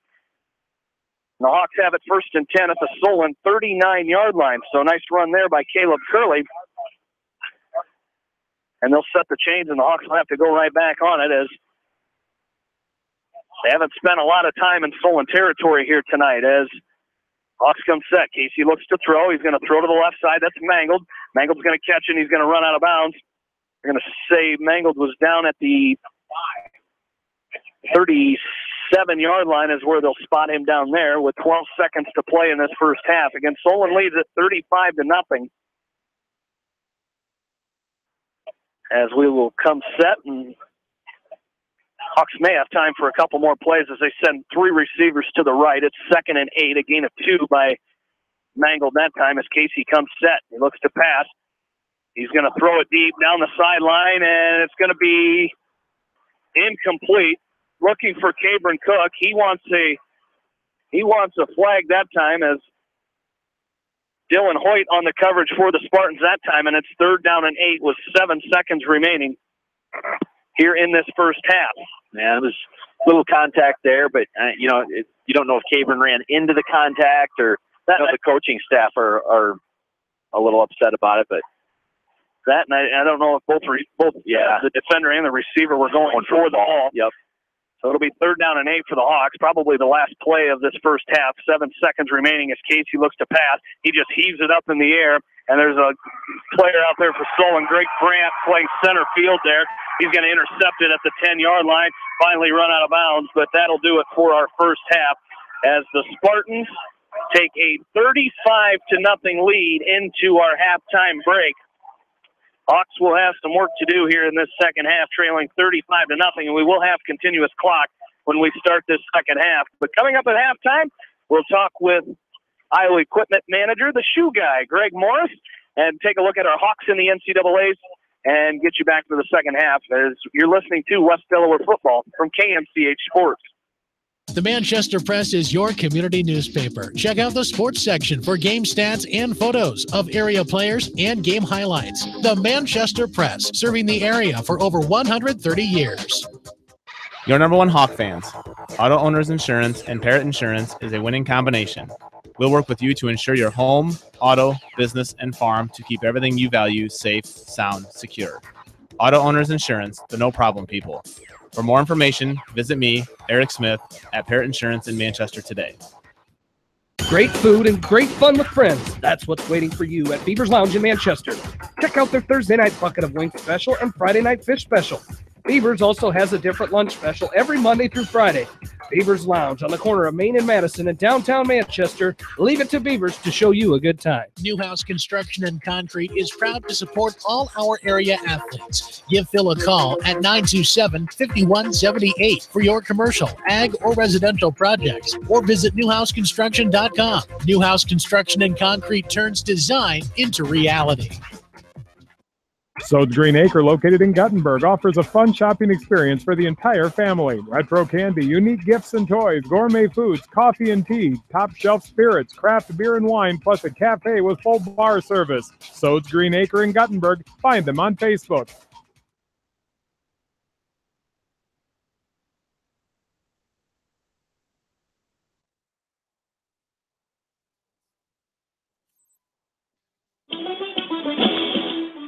Back in here at halftime, Solon leads at 35-0 at the break, and joining me now is the shoe guy, Iowa equipment manager, Greg Morse, joining KMCH for the second time. Twice in a day, boys. Nothing wrong with that, is there? Putting in a little overtime today. But, Greg, always a pleasure to talk to you, as you're always a busy guy this time of year. But I tell you what, we can start by this football game. And, I always love coming here, and you talked about all the hard work and all the fundraising that went into this facility. And what a great facility it is. I mean, we're pretty spoiled up here in this press box here. But game not going the Hawks' way tonight, but I was kind of caught by one of your tweets last Friday, about your dad coming to this game. Yeah, so he's here. He is here. He's here again.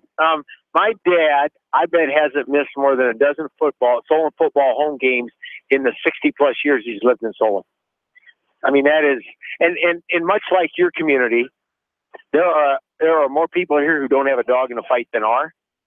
And that's what makes, I tell people this all the time and have a hard time believing it. There's nothing better than Friday night football. Now I've had a chance to travel the country and be around great people, great coaches, all that. And it's fun. I'd never deny that, never.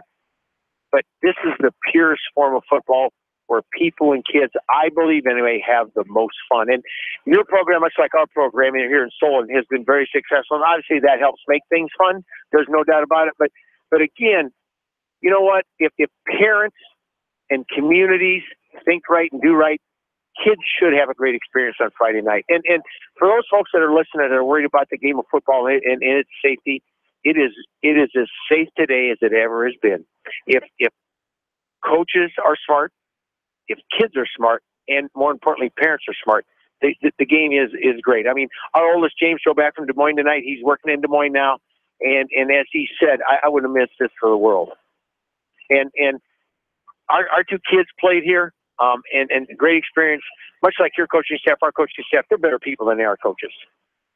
period. If you can find that combination, kids are going to walk away with a smile on their face and friends for life. That's what you want. That's what you really want. Absolutely. And James has got to be pretty happy as an old linebacker. He's got to be pretty happy with what he's seeing on the defensive side of the ball. As West Delaware people, we're seeing that defense is as advertised here tonight. The biggest thing, and I haven't had a chance to see you guys at all, obviously, but what Kevin has right now, he's got about 16 or 17 guys that he can run in on offense and defense. Doesn't matter what level they're at. I mean, 8 has a different cup of coffee, but you get 3 and 4, and if you got 16, 17 guys that you can run in and out, you got a chance. You're always going to have a chance because, one, you got fresh legs, and 2, as you run guys in, they bring a little something different, and it's hard for the other team to adjust at times what this guy brings versus the other guy just came out. Absolutely. Well, you almost stumped the KMCH listeners this morning. It took a little while to get that trivia question, but you've got the Buckeyes coming in tomorrow. You guys are ready to go for that 2:30 kick, bringing in a pretty good team. I think ranked number 3 in the nation, but, you know, that Kinnick Stadium's a tough place to play for any opposing team. The big thing tomorrow is you don't beat yourself, which is a secret to any football game, and you just got to keep in the game as it progresses. No big plays, nothing cheap. Possess the ball, don't give it up, and you got a chance. Like I said this morning, somebody's got to win. It might as well be us, right? That's right. Heck, nobody's going down there to say, "Oh, we hope to play good." And if there's one thing that Kirk has talked about, you know, he has his whole career, playing good ain't the deal. Winning and playing good. Absolutely. Listening to a few of the national pundits from around the country this week, they said this is kind of a scary game for Ohio State, so we look forward to that tomorrow. Well, Greg, always a honor to see you and have you come up here at halftime. I think this third time these two teams, or fourth time these two teams have played, and the fourth time you've joined us at halftime. So we always appreciate it, and thanks again for stopping us. You know what? I appreciate this. You guys have no idea how much fun it is for me to share a little bit of fun with a bunch of people. High school football, and I say it every Friday night, go out and as basketball and wrestling start, hey, support the kids. There isn't a school district in the state of Iowa couldn't use your $5. Exactly. And it's hard. It's amazing what $5 will do. And that's what we want. You want kids to be involved and have a great time. Absolutely. Greg Morris, Iowa Equipment Manager here at halftime. We'll take a break and come right back. You're listening to West Delaware football. They trail 35-0 at halftime, and we're back after this from KMCH Sports. In sports, as well as banking, numbers mean everything. Making sure you have experienced athletes and bench strength are a critical combination for a winning team. The same goes for our F&M team. With an average longevity of 15 years and 28 members strong, F&M is consistently showing strength in numbers. F&M Bank, the right choice, member FDIC.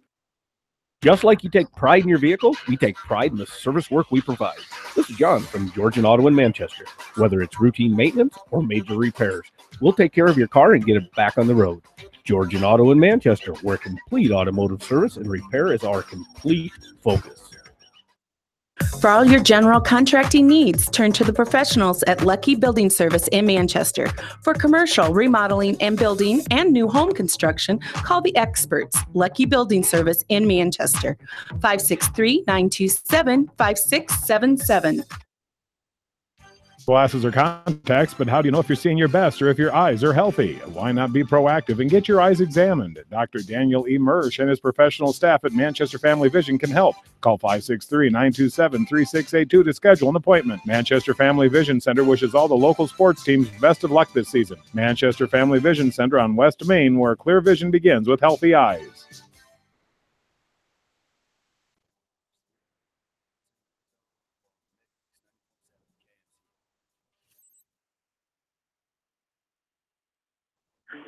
Back in here at halftime, Hawks trail 35-0 as we take a look at our Hawks in the NCAA segment. We'll also take a look at where our 3 big schools in our top 3 schools in Iowa are at this weekend. We start with the University of Iowa. As we mentioned with Greg Morris here at halftime, they are at home against Ohio State tomorrow.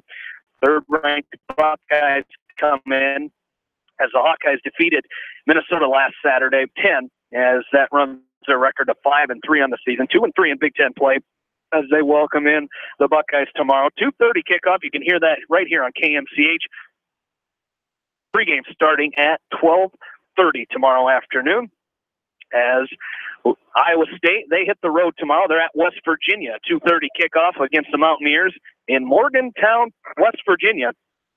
As, again, that's a 2:30 kick as the Cyclones on homecoming last week upset number 4 TCU 14-7 to raise their record to 6-2 and 4-1 in Big 12 play as they take on West Virginia tomorrow. John Nagel, a freshman, a 2017 graduate of West Delaware, is a freshman, redshirt freshman for Coach Campbell and the Cyclones. University of Iowa and Adam Reth, he's a senior for the Panthers, a 2013 West Delaware grad. They had a good first half against the second-ranked team in the nation, North Dakota State. They fell 30-14. It was, I believe it was 7-7 at halftime. But the Panthers fell in that second half, 30-14. Their record now 4-4, 3-2 in conference play. Big game for Adam Reth last Saturday against North Dakota State. I had a chance to watch that game. He had 10 total tackles. He also blocked 2 field goals, back-to-back field goal attempts by North Dakota State. Adam Reth got in there and got his big bear paw on it and blocked 6 points away from the Bison last Saturday. On the season now, Adam has 52 total tackles, 3.5 tackles for loss, 1 sack, 1 forced fumble, 1 fumble recovery, and 2 blocked field goals. And those 2 blocked field goals last week got Adam a Stats FCS honorable mention of the week. So congratulations to Adam Reth for that. Upper Iowa Peacocks were victorious last week on homecoming against Southwest Minnesota in Fayette, 31-20, the final score of that one, as they raised their record to 6-3 overall and 6-3 in conference play. Brett Lammers with an injured ankle did not play in that game as the Peacocks return to action tomorrow, 11:07. The kickoff time against Sioux Falls. That is their final home game of the season at Harms Eichscheid Stadium. So Brent Lammers, you can catch that game on KCRG 9.2 tomorrow at 11 o'clock as Brent Lammers and the Peacocks. Hopefully you get to see Brent back this week for that game against Sioux Falls. The Loras College Dewhawks fell last week to Central 65-24 as their record falls to 4-5 and 3-4 in Iowa Conference play. Sam Maloney, a sophomore for the Dewhawks and a 2016 graduate. In that game against Central, he had 6 catches for 63 yards. Now in the season, he now has 10 catches for 156 yards with a long of 33 and 2 total tackles. As tomorrow, the Dewhawks will take on Luther College in Dubuque at the Rock Bowl, their final game of the season for Loras College, their final game versus Loras tomorrow. The Cohawks fell last week in 3 overtimes. I got a chance to follow that game along on Twitter, and what a game it was as they fell to Luther 36-28 in triple overtime as their record now falls to 3-5 and 1-5 in Iowa Conference play. Max Ridenauer, a sophomore for the Cohawks and the 2016 West Delaware grad, in that game was 4 for 9 passing for 65 yards and 2 touchdowns. He had 11 carries for 50 yards and 1 touchdown. On the season, Max passing is 11 for 20 for 122 yards, 2 touchdowns, 1 interception, and on the ground he's 38 carries, 193 yards, and 3 touchdowns. As tomorrow they hit the road to Dubuque to take on the University of Dubuque, a 1 o'clock kickoff for the Cohawks. And Caleb Sparks, a freshman at Iowa Central, the Tritons, their record falls to 0-9 as they lost 62-14 against Iowa Western Community College last week. 0-9, 0-2 in conference play for the 2017 graduate of West Delaware, Caleb Sparks. Tomorrow, they return home and will take on Garden City Community College at 11 a.m. On the season, Caleb Sparks has 22 total tackles, 2 for loss, and 1 sack. And that is a look at our Hawks in the NCAAs as we take a look at our area scoreboard. As here, West Delaware trails Solon 35-0 at the half. As take a look at these other scores here. Cascade leads Union 7-0 at halftime. Also at half, all these games at halftime. Xavier leading Assumption 28-21. And in Mount Vernon tonight, Williamsburg leads Mount Vernon 13-6. So a good game there as well. We'll take another break and come back. We'll talk to Bill Logan right after this. You're listening to West Delaware Football from KMCH Sports. Contact me, Chad Frazier, at BC Land Services in Earlville for all your maintenance projects such as tree removal and trimming, small dirt work projects, lawn seeding, and more. BC Land Services is fully insured and licensed. Contact me at 563-590-8074 or on Facebook. And best of luck to all area athletes and coaches. Since 1995, Edgewood Feed Mill Construction has provided customers with a quality, pre-engineered building package for their swine facility needs. Edgewood Feed Mill Construction is a general contractor and will assist you with the construction of your livestock facility, start to finish. For more information on Edgewood Feed Mill Construction, contact Steve Harris at 563-920-7835.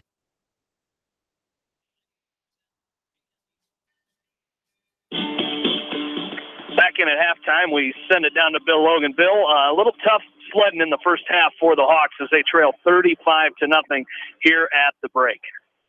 Yeah, they did. They just couldn't get anything going right off the bat there. A couple 3-and-outs.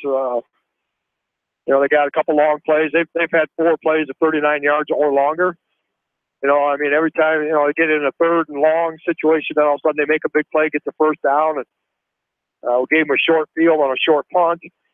It's just one of those things. If it can go wrong, it has gone wrong so far here for the Hawks. So, it's one of those things out here now in the second half. We just got to go out there and show them, got a little fight left in us, and come out here and show them that we are fighters here yet. But first half for Solon, 20 carries for 101 yards. Harris with 77 yards on 9 carries. 8 out of 9 passing for 184 yards.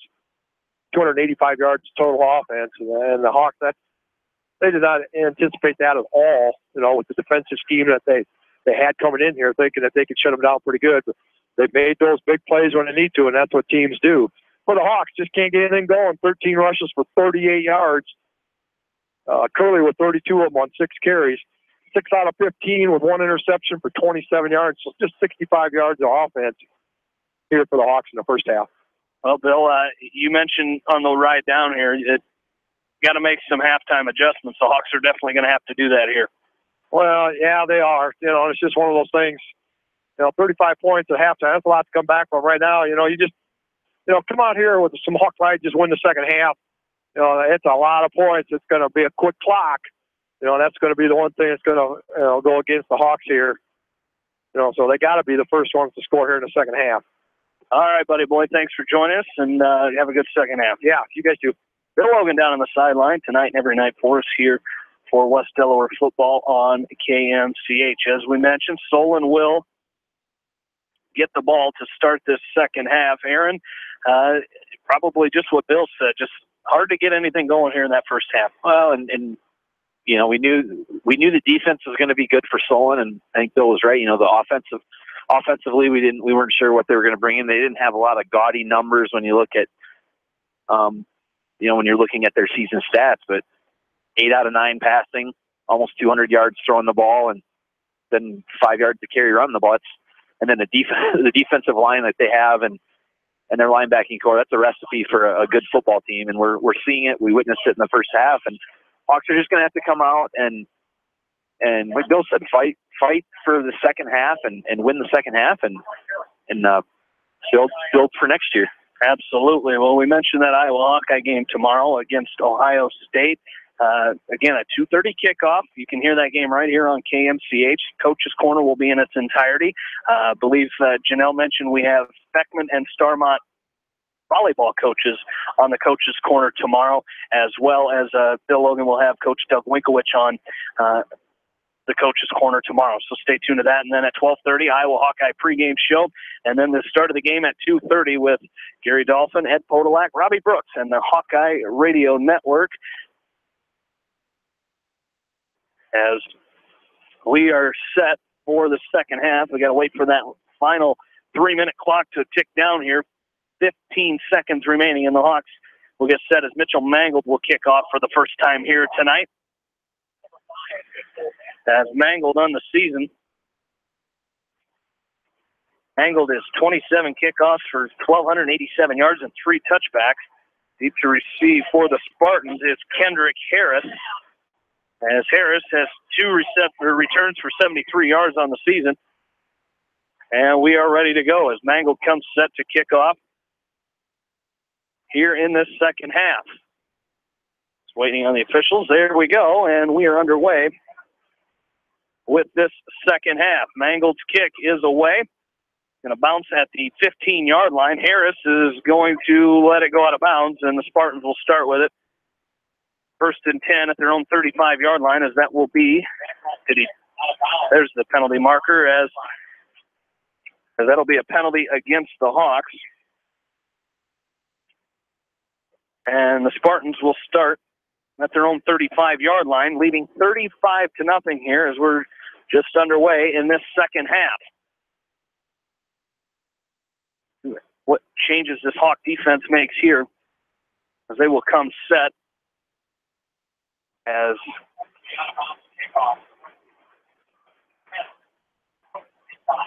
here we go. Miller, shotgun formation. He's going to hand off to Hunter Kula. He's off the right side, and he's going to be tripped up by Ben Ridenauer, about a yard short of the first down marker. It'll be 2nd down and 1. Still don't see Grant Morris out there on defense for the Hawks. It appears that Grant's night may be over here. Looked like he got dinged up a little bit. So they're taking safety precautions there with Grant, as he's got a coat on over there on the sideline. Shotgun formation for the Spartans, 2nd down and 1. It's underway, 3rd quarter. They give it to the fullback, Adam Bach, and he's got some room down to the 35-30. Still on his feet down to the 16-yard line of West Delaware. About a gain of 30 yards there by Adam Bach, as he's down to the West Delaware 16 yards. Well, they're going to give him the 17-yard line for Adam Bach. Yeah, this is straight up the middle run there. Watching that Solon offensive line, they just Linderbaum's your center, and between him and that right guard, they just opened up a huge hole there, and he went through there untouched and didn't get a hand on him until he was about 20, 30 yards down the field. A gain of 29 that time for Bach, as they give to Kula up the middle, and he's got a nice hole there, and he's going to go into the end zone for the Solon touchdown with 10:24 remaining in this 3rd quarter, and some pushing and shoving after the play once again between the Hawks and the Spartans. But it's Hunter Kula with the 17-yard touchdown run, and the Spartans go up 41-0 with 10:19 left to go in this 3rd quarter. And just had a big hole up the middle, Aaron. Yeah, it's good blocking by that Solon offensive line, and these running backs are good enough. They find the holes, and then their speed. I've noticed the speed once they get to the line of scrimmage. They put it into another gear there and just pick up big chunks of yardage. Alex Allen will come on to attempt the extra point for the Spartans out of the hold of Spencer Wegman. And the hold is down, the kick is up, and it is no good. It went left. But the Spartans lead 41-0. As Alex Allen, he's now 2 for 5 on the season in extra points. 10:19 left to go. Spartans lead 41-0. And we're back after this from KMCH Sports.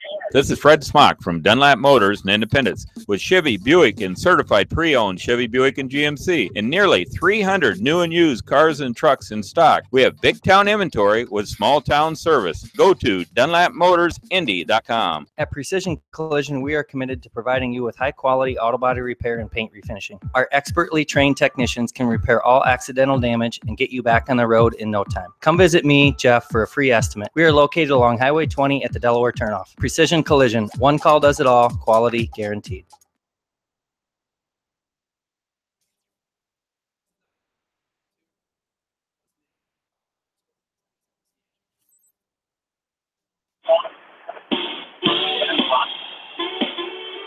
Back into Solon. Spartans lead 41-0 here with 10:19 left to go in this 3rd quarter, as Adam Bach set to kick off for Solon. As his kick is away, it's a squib kick. It's going to be picked up by Cabron Cook at his own 12-yard line. Cook's out to the outside here, finds a nice little hole, and he's going to bring it out to about the 33-yard line, and that's where the Hawks will start with it, 1st and 10. And that touchdown drive, Jamie, by Solon, 3 plays, 65 yards, took 1 minute and 41 seconds off the clock. Hunter Kula with the 17-yard touchdown run puts Solon up now 41-0 with 9:53 to go here in this third quarter. So 41-0, first and 10 from the 33-yard line for the Hawks. They come set in an I formation. Brees, the fullback, Curley, the tailback for the Hawks. As Casey under center gives to Curley up the middle. He's got a nice little hole. He's out to the 45, 50-yard line. He's going to be tripped up there. As coming up and making the stop for the Spartans that time was Dylan Hoyt. But it's a first and 10 for the Hawks down to the Solon 49-yard line. Yeah, nice job there. Curley just finding the seam right between the center and guard and just picking up good gain there. First and 10. Casey under center gives to Brees up the middle. He's going to be wrapped up from behind, but he's going to get down to the 45-yard line as Zach Wegman makes the stop from behind on Jordan Brees, and they're actually going to right at the 45-yard line. So a gain of 4 yards there for Brees, and it's second down and 6 for the Hawks. From the Solon 45-yard line, I formation again. 2 receivers to the right, 1 to the left for the Hawks. Casey looks to pass, throws to the right side, almost intercepted. He was looking for Cabron Cook.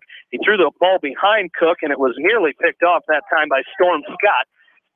But it falls incomplete. It'll be third down and 6 for the Hawks. As the Spartans almost picked up another interception there.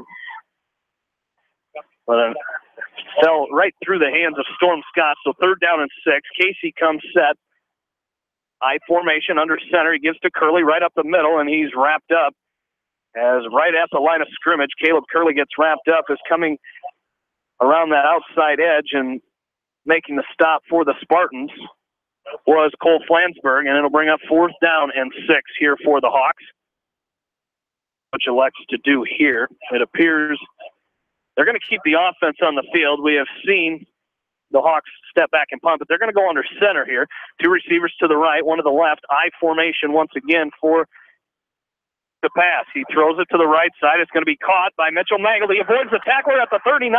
Nice side to the 41, and he's down inside to the 35-yard line. And for the Hawks, that's their first down through the air, but it's a first and 10 Hawks at the Solon 35. Yeah, good throw by Nick there, just to kind of led Mitchell Mangle towards the sideline. Then once Mitch caught it, he did a nice job of kind of planting himself, scooting around the defender, picking up the first down, and putting the Hawks on the 35 of Solon. 2 receivers to the right for the Spartans. They give to Curley, first and 10. For the Hawks, he's down to the 30, spins out of a tackle there. Still on his feet, he's down to the 25-yard line. And that's going to be real close. That will be another West Delaware first down. So the Hawks driving here. And Caleb Curley, another nice run there on first down, gets it first and 10 for the Hawks at the Solon 25-yard line. As they will come set again. 2 receivers to the right, 1 to the left for West Delaware. I formation behind Nick Casey as he's under center. He gives to Brees up the middle. As, again, that Solon defense, once you get in that pile, they start stripping at that ball. Brees is going to pick up a couple yards that time, and it'll bring up second down and 8 for the Hawks. 6:26 remaining in this third quarter. Hawks trail 41-0. Again, we are under continuous clock here in this second half, so the clock does not stop only for touchdowns and timeouts. So Casey under center once again. He looks to pass. Under pressure, he rolls to his left, looking to throw, and he's going to throw into the end zone, and Cabron Cook is going to come down with it, and he's incomplete.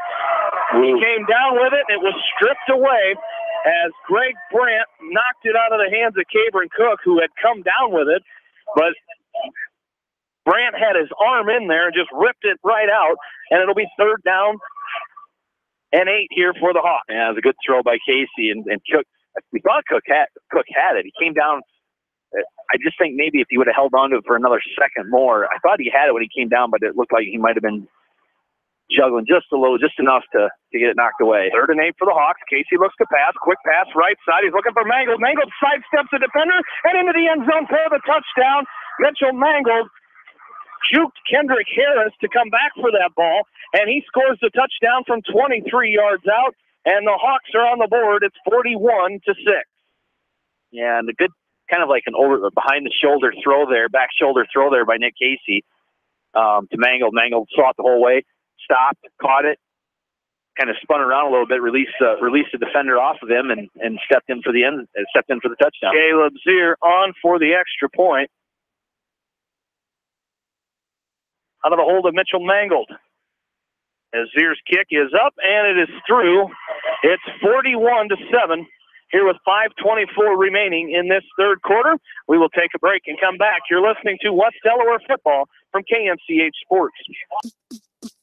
Bob Stephen Motors in Manchester proudly supports all area athletes. Bob Stephen Motors is your locally owned and operated GM dealer in Manchester. Visit them on the web at bobstephenmotors.com.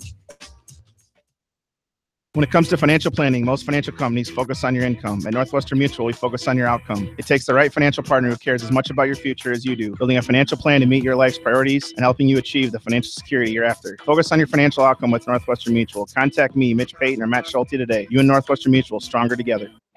American Trust and Savings Bank wishes all area athletes and coaching staff continued success. American Trust and Savings Bank with locations in Dyersville, Farley, Dubuque, and Des Moines. Simply better banking. Check them out at americantrust.com. Member FDIC, equal housing lender.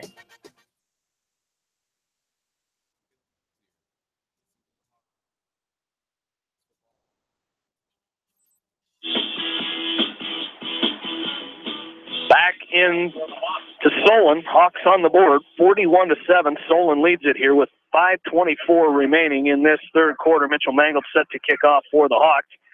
The Hawks did a good job. They drove right down the field that time as Mangold's kick is away. And it's sneaking towards that out of bounds again, and it's going to go out of bounds once again for a penalty. And once again, the Spartans will start with it, 1st and 10 at their own 35-yard line. Touchdown drive, Jamie, by the Hawks. 9 plays, 67 yards. Took 4 minutes and 55 seconds off the clock. Mitchell Mangold with the 23-yard touchdown pass from Nick Casey with the extra point. Put the Hawks on the board now, 41-7 with 5:24 to go here in this third quarter. Here we go. Solon will come out for this next drive at their own 35-yard line. Shotgun formation. Kind of that pistol formation is Hunter Kula, the deep back here for the Spartans, 2 receivers to the left. As they come out, they're going to hand off to Kula, left side. Has a nice little hole, but he tried to knife through there. Drew Wubena came up, made the stop at the 40-yard line. That'll be a gain of 5 yards there for Solon on 1st and 10. So 2nd down and 5 here for the Spartans. And again, we appreciate Greg Morris joining us at halftime. Man of many words and great wisdom words, that's for sure. He definitely knows how to put things into perspective here on as far as high school football is concerned. As high school sports in general, exactly. 2nd down and 5 here for the Spartans as they come set. Again, Kula, the deep back for Solon. Cam Miller under center as they're going to hand off to the fullback. This is Bach again, and he bounces off tacklers, and he could go to the end zone, and he will. A 60-yard touchdown run for Adam Bach. And the Spartans go up 47-7 here on the touchdown run by Adam Bach. With 4:32 remaining in this third quarter for Bach. It's his first touchdown of the night, and on the season, that's his 2nd of the season. So he's kind of been their workhorse in that fullback position, but not a lot of touchdowns, but he ripped off a 60-yarder that time. And Aiden Dahl will be on for the extra point as it's 47-7, 4:32 remaining here in this third quarter. Out of the hold of Spencer Wegman. The hold is down, the kick is up, and it is through. 48-7. Solon leads it here with 4:32 remaining. There is a penalty on the field. So we'll check this penalty first. As we'll again wait, as both teams heading to the sideline. So I don't see what the penalty is going to be here, as we still have not gotten any confirmation from our referee, as they're still discussing this at the 10-yard line. Is that a personal foul against the Spartans? So that will probably be assessed on the kickoff. So we'll take a break and come back. Spartans lead 48-7. You're listening to West Delaware football from KMCH Sports. Sight and good vision is very easy to take for granted until it is taken away. Advanced Eye Care Associates of Eastern Iowa is here to help you. Advanced Eye Care Associates of Eastern Iowa, located at 225 West Main Street in Manchester and 1113 West 3rd Street in Vinton. From Gateway Appliance in Manchester. When you need service, call us. If it's time for a new appliance, we have the selection you're looking for. Gateway Appliance Sales and Service, 111 West Main Street in Manchester. Or find us online at gateway.biz. That's G, the number 8, WAY.biz, and on Facebook.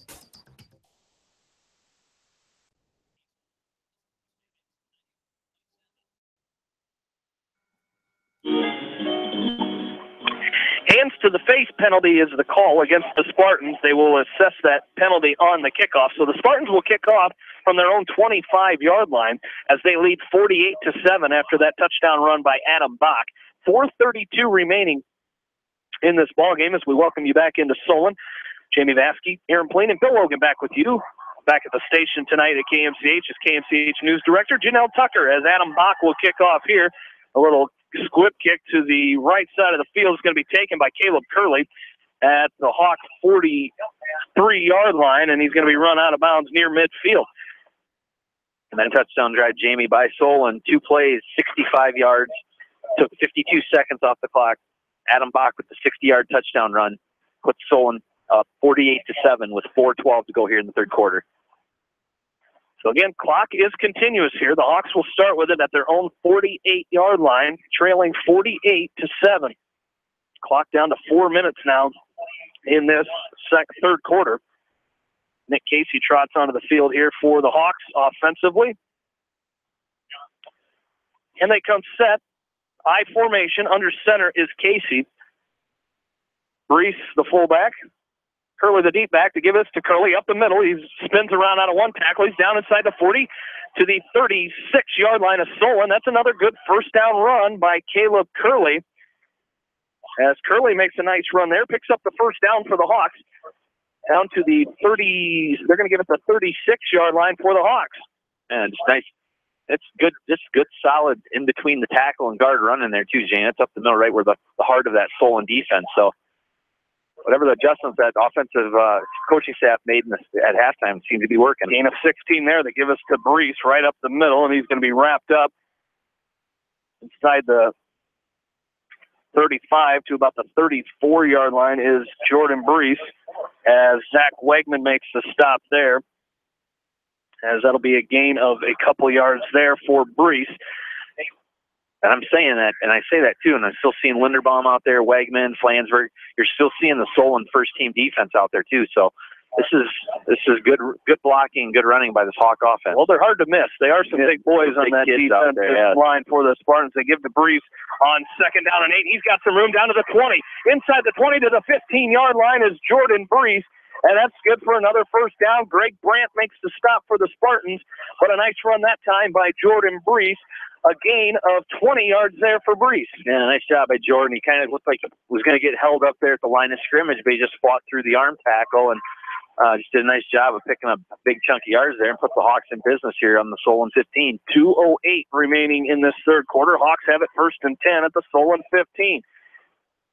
As he's got a split backs behind Curley under center. They give it to Curley under Casey. They give it to Curley on the left side, and he's down inside the 10, down to the 6-yard line for Caleb Curley. That's a gain of 9 yards there. Nice run by the Hawks. And like you said, that offensive line doing a good job here in this second half as the Hawks have it. 2nd down. They're going to give him the 7-yard line, a gain of 8. It'll be 2nd down and 2. Again, split back formation for the Hawks. They go under center. They give us to Brees. Up the middle, he powers forward down to the 6. So a gain a yard that time. With a minute 22 remaining in this third quarter, Solon leads 48-7. So it'll be 3rd down and 1 here for the Hawks, as they're going to come back in that split back formation again. One receiver each way. Mitchell Mangold is in the slot for the Hawks. They give to Brees again up the middle, and he's met at the line. That Solon defense grabbing onto the legs of Brees and not letting go that time was Cole Flansburgh.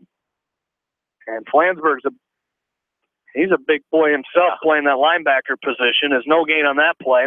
Might have lost a half a yard. It'll be 4th and 2 here for the Hawks. I think I saw something with him, Jamie. I think he's Iowa's looking at him too. As the Spartans jump off sides and coming across the line and giving a little extra shove that time was Wegman. As our officials are going to talk about it here once again. And it's going to be offsides against the Spartans.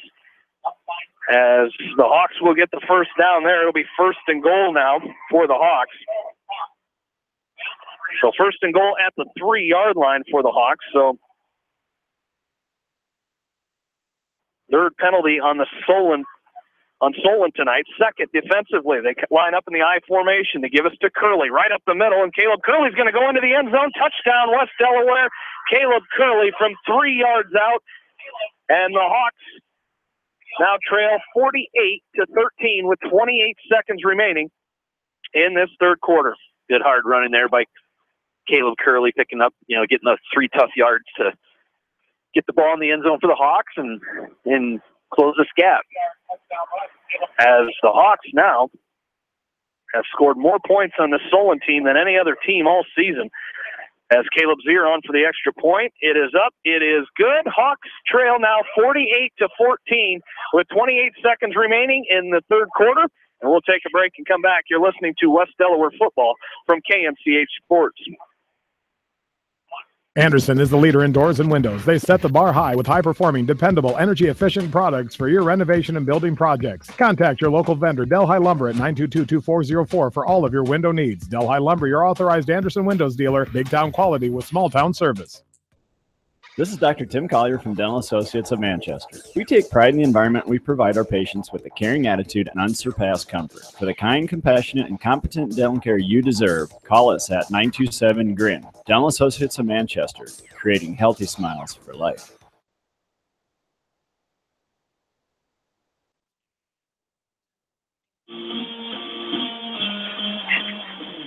Back into Solon, Hawks trail 48-14. 28 seconds left to go in this 3rd quarter.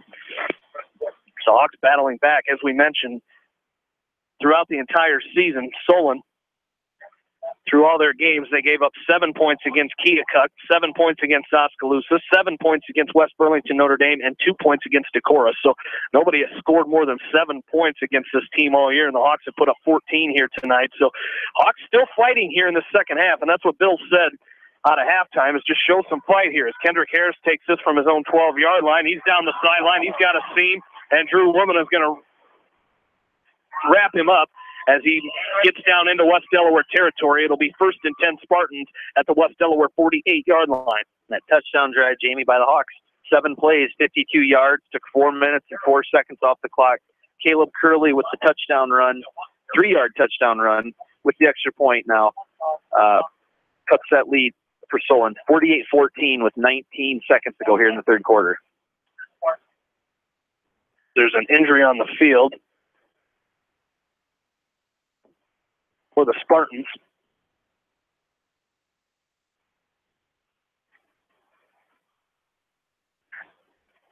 As looking at each other ominously there. They're only up by 34. I was wondering why the clock wasn't running, but as they give to up the middle, this is Hunter Kula, and he's wrapped up, and that should do it for our 3rd quarter. As the Spartans lead at 48-14, as we will take a break and come back for the 4th quarter. Right after this, you're listening to West Delaware football from KMCH Sports. Are you looking for great food and a unique atmosphere? Then make Okoboji Grill your next lunch or dinner destination, or enjoy 2-for-1 happy hour every Monday through Thursday from 4 until 6 p.m. That's Okoboji Grill, 1749 Golf Course Boulevard in Independence. Okoboji Grill, where good friends meet. When selecting the right tire for your vehicle, you want choice. Bobin Tire and Automotive Service in Manchester gives you choice with the top tire brands available today. For the tire choice you want and the service your vehicle needs, see Bobin Tire and Automotive in Manchester. Open Saturdays for your convenience.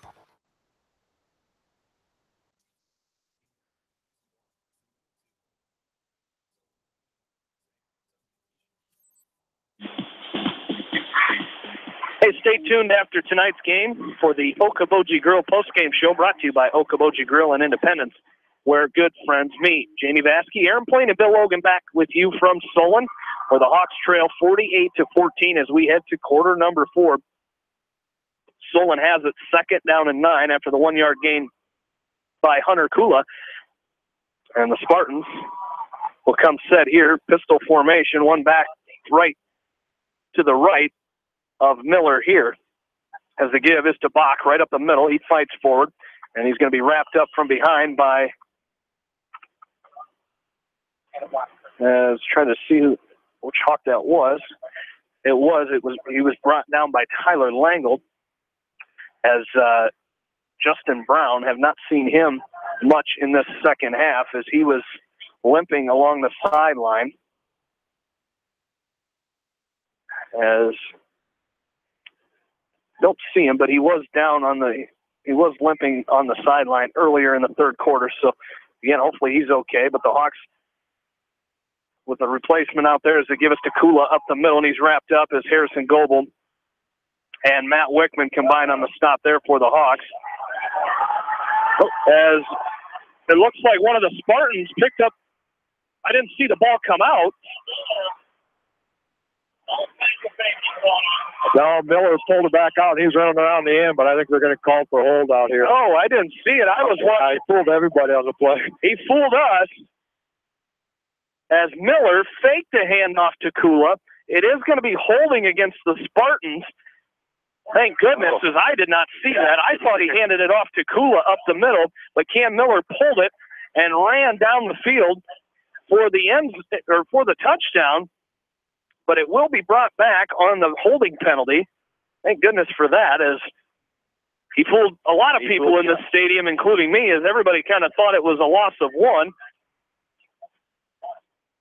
And with that penalty, it'll drop them back to the 41-yard line. Certainly can't be. Is it going to be first down?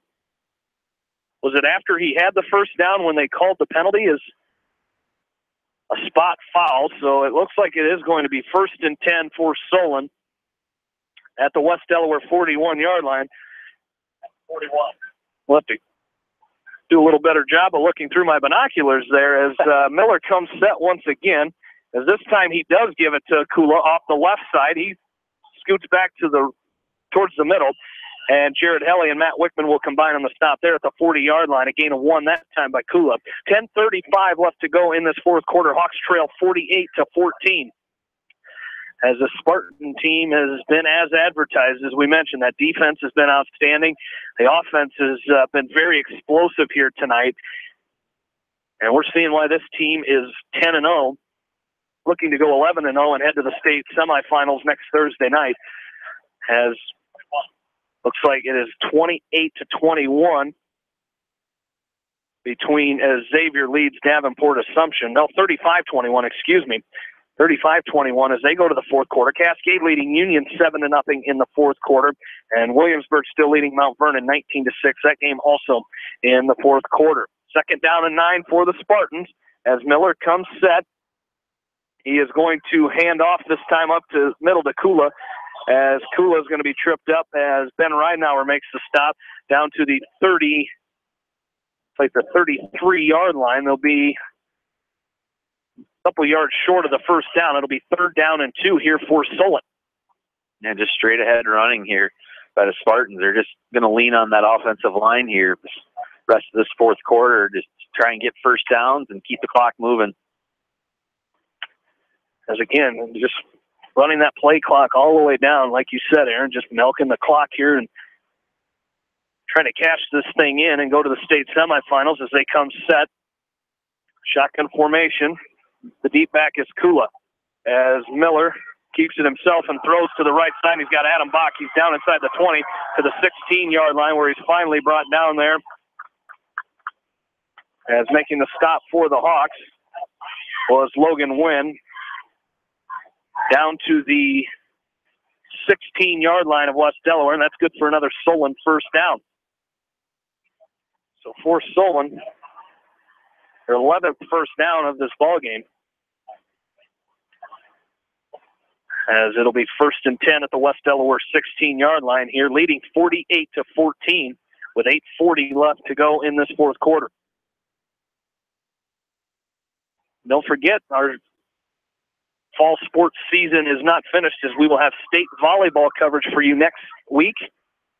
As to give us to, this is going to be a new running back in there for the Spartans, as he's going to run off to the right side. Jordan Brees will trip him up, as it was Mason Staley on the run for Solon that time. As Staley, that's his 36th carry of the season. He has a touchdown on the year as well. He picks up 4 there, down to the 12-yard line of West Delaware. 2nd down and 6. And John Swisher will have coverage. 3 area schools qualifying for the state volleyball tournament next week in Cedar Rapids. Beckman Blazers in Class 3A. Independence in Class 4A, and the Starmont Stars out of Class 1A. We'll have that coverage for you next week here on KMCH. As they give up the middle, this is Staley again.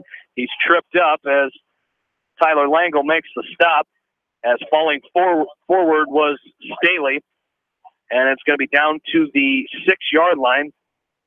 They'll give him the 7-yard line. It'll be 3rd down and 1 here for Solon with 7:25 remaining in this fourth quarter. 48-14, Solon leads it here in this ball game. Again, I also mentioned the volleyball next week. If Cascade were to hold on and win that game against Union tonight, we'll have their coverage next Saturday. As we'll get back to action here. They give to Staley up the middle once again. He's got the 1st down, and he's going to go. That ball's on the ground, and the Hawks have recovered. Or is it, what are they calling here? Oh, they call him down? I don't think he was down. If he was down, he was in the end zone. That because he was reaching out, but they're going to call him down at the half-yard line. Oh, wow. I don't know about that. I don't either. As Staley carries, it'll be 1st and goal. As another update here, Union has just scored. It's now 7-7 with 11:37 left to play in the fourth quarter in Cascade. Again, John Swisher and Reese Roush have the call of that one. You can hear that right now on KMCH.com, 7-7. Also hear that game played back after our contest here. It's going to be 1st and goal for Solon here as they line up here at the half-yard line. They give us to Staley again, and he's into the end zone for the touchdown. Touchdown Solon with 6:15 left to go in this ball game as they go up 54-14 here in this ball game. As touchdown by Staley, his 2nd of the year.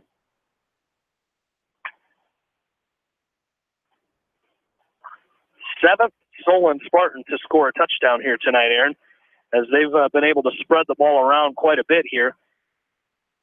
As they're going to send a man on here, as this will be Alex Allen on to attempt the extra point. As Hayden Dahl, the other extra point kicker, is on for the snap, as this one's blocked. I didn't see who got a hand on it, but it is blocked. And the score will be 54-14 with 6:15 left to go in the ball game. We'll take a break and come back. You're listening to West Delaware football from KMCH Sports. Jay's Auto Supercenter in Manchester has quality pre-owned vehicles, great financing options, a full-service department, body shop, and detail department. See their full line of vehicles online at jsautosales.net. That's Jay's Auto. Customer satisfaction is their #1 priority. Jay's Auto! Hi, this is Jamie Vasky at Don & Walt LLC, your independent Lennox dealer in Manchester, encouraging you to plan ahead. Have us check your heating or air conditioning unit before you need it. For residential or commercial plumbing and heating needs and top quality Lennox furnaces and heating units, see Don & Walt LLC on East Main Street in Manchester, or give us a call at 927-2232.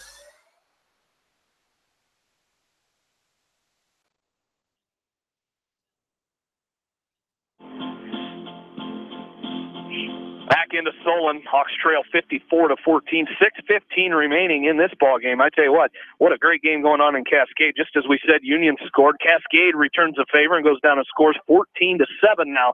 The score there. We mentioned we'll cover that game. That game will be played next Saturday at 7:06 in the Unidome. We will have that game for you here on KMCH.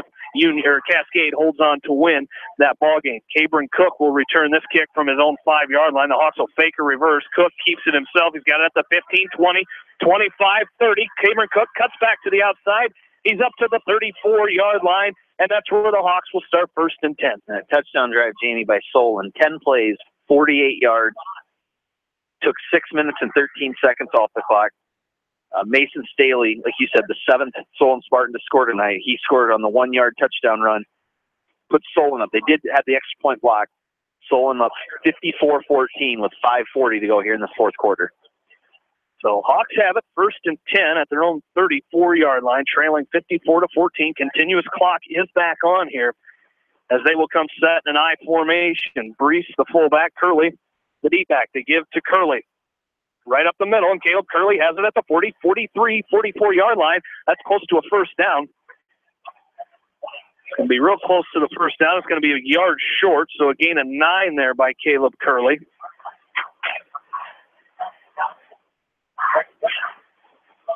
As 5 minutes now remaining as the Hawks come set. I formation under center is Nick Casey as he gives to Brees up the middle this time, and Brees fights for it, and he's got enough for the 1st down. They'll give him his forward progress, which was good for a West Delaware 1st down. As coming up and making the stop for the Spartans was Clay Jardine. 1st and 10 now for the Hawks. They have it at their own 45-yard line.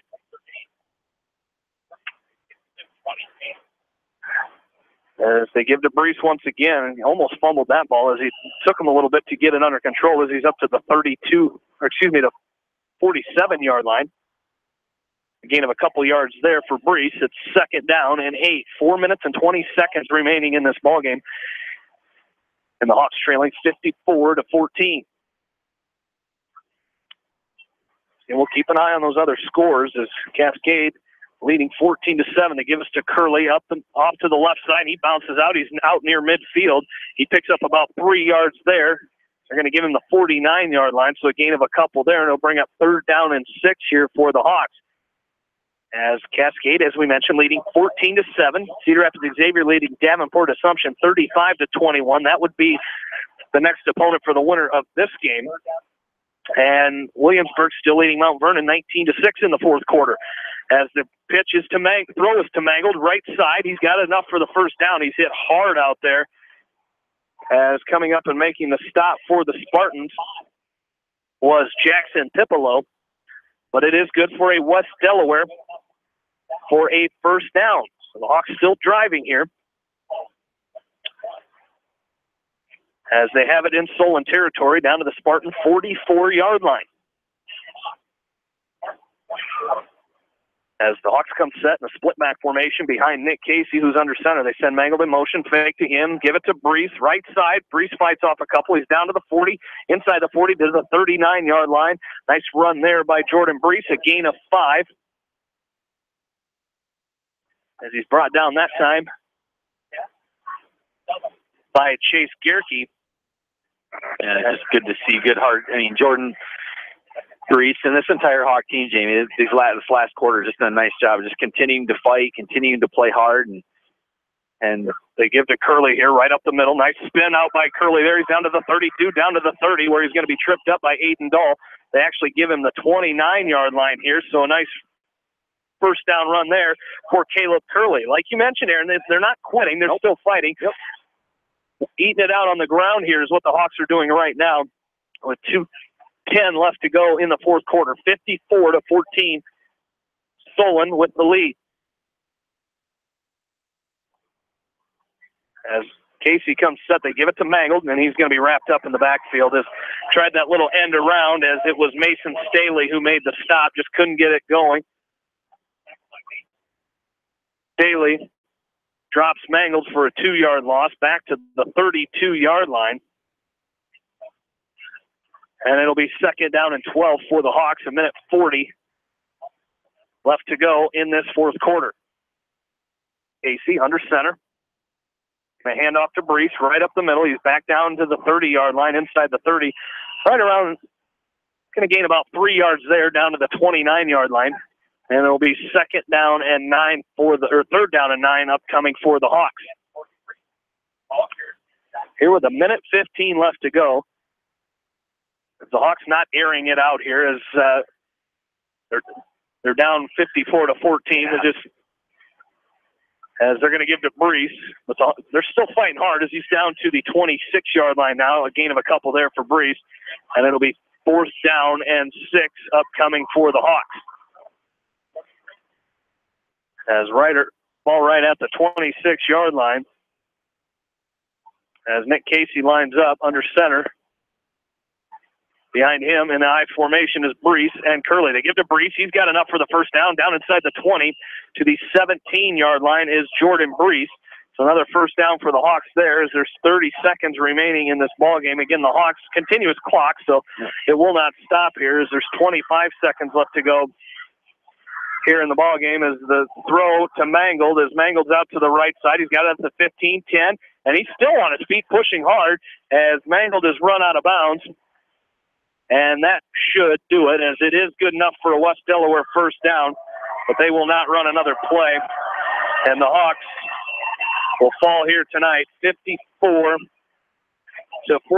the final score.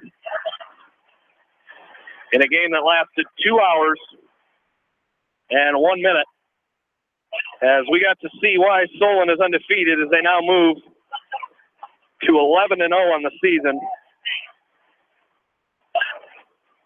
And that is how our game will end here tonight. 54-14, Solon wins it. Stay tuned for the Okoboji Grill post-game show as it comes your way next right here on Mix 94.7 KMCH. Family fun and great food await you at Lightning Lanes Family Center and Captain and Tennille's Sports Bar. Come out for a fun night of bowling or watch the big game on their 10-foot HD big screen. And of course, great food and your favorite beverages. Lightning Lanes Family Center and Captain and Tennille's Sports Bar on East Main in Manchester. Farmers Savings Bank proudly supports all area athletes and their coaching staff. For all your banking needs, visit them in Colesburg, Elkport Garber, Strawberry Point, Arlington, and Aurora, or online at farmersavingsbank.com. Member FDIC. Viafield is your headquarters for all your seed, chemical, and fertilizer needs. They have professional service and quality products needed to bring the best crop to market. Viafield, providing growth opportunity for 18 locations across northern Iowa and southern Minnesota. The Eastern Iowa Shopping News and the Dyersville Commercial recognize the hard work and dedication of all area athletes. Check out the weekly sports section in the commercial for scores and information. The Eastern Iowa Shopping News and Dyersville Commercial, supporting your communities. For fan food, not fast food, visit your after-the-game headquarters, Manchester Dairy Queen. It's quick, it's easy, your family will love it. Manchester Dairy Queen. Your family. It's no secret that people come to Fairway in Manchester for their famous meats, but as you dash back to the counter to pick up your USDA choice ribeyes, don't be surprised if you find yourself lingering among the delicious fruits and vegetables in the produce department. Shop Fairway in Manchester for low prices and all your grocery needs. Head to Fireside Pub and Steakhouse before or after the game or anytime, featuring steaks, seafood, pasta, sandwiches, and even fresh-made pizza. They say it's the best around. Visit them on the web at firesidemanchester.com for a full menu and special offers.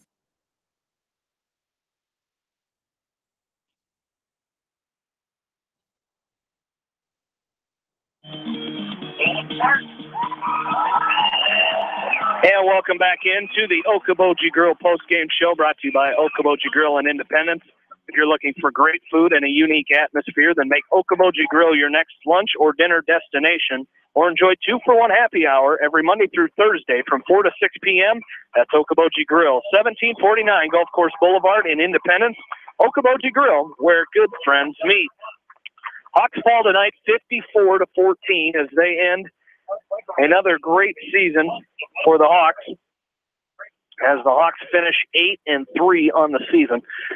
And again, Aaron, you can't give this team enough credit overcoming the things that they did throughout the season and the fight of this team. Most games they were undersized. They were undersized against the opponent, but the fight of this team week in and week out was just outstanding all season long, and a 10th straight playoff appearance here for the Hawks. Just unfortunately had to end here tonight in Solon. Yeah, and not only the fight, but the improvement that they made as the year progressed. And my guess is that, and this is, just totally my opinion based on watching Solon tonight and seeing highlights of Xavier, is that next week, that Xavier, and if it is Xavier and Solon,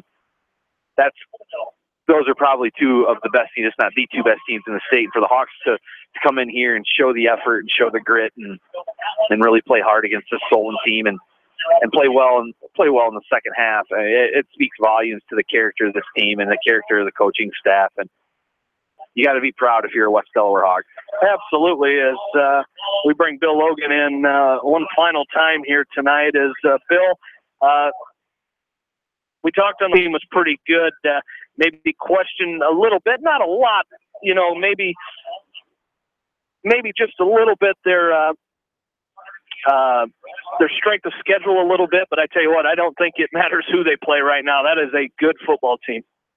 Yeah, and they came out and proved it, took advantage of what the Hawks gave them there. The Hawks kind of got them in a hole a couple times that first quarter, had some big third downs, 3rd and 8, 3rd and 12, and they get first downs, and then next thing you know, they busted a 50-yard play, and Hawks are used to that over the years. You busted big, long plays, and tonight they had to go against them, and congratulations to Solon. They were the better team here tonight. They showed you why, that they're undefeated this year. They played a great game. They really did. And, Aaron and I were just talking about this West Delaware team and how many nights they were not the bigger players up front against some of the opponents they were playing, but a lot of fight in this team. And it showed in that second half here tonight where you're getting blown out and you could have really, really easily cashed it in, but they kept fighting.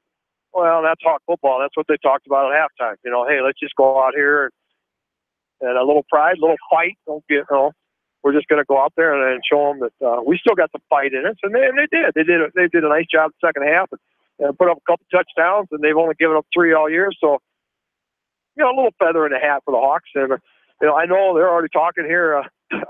Dylan Lindwell came up to me. He's a senior, got the concussions, been helping me on the sidelines here all year long. And he's looking forward to coming back next year. He says, hopefully I get to come back and help you again next year.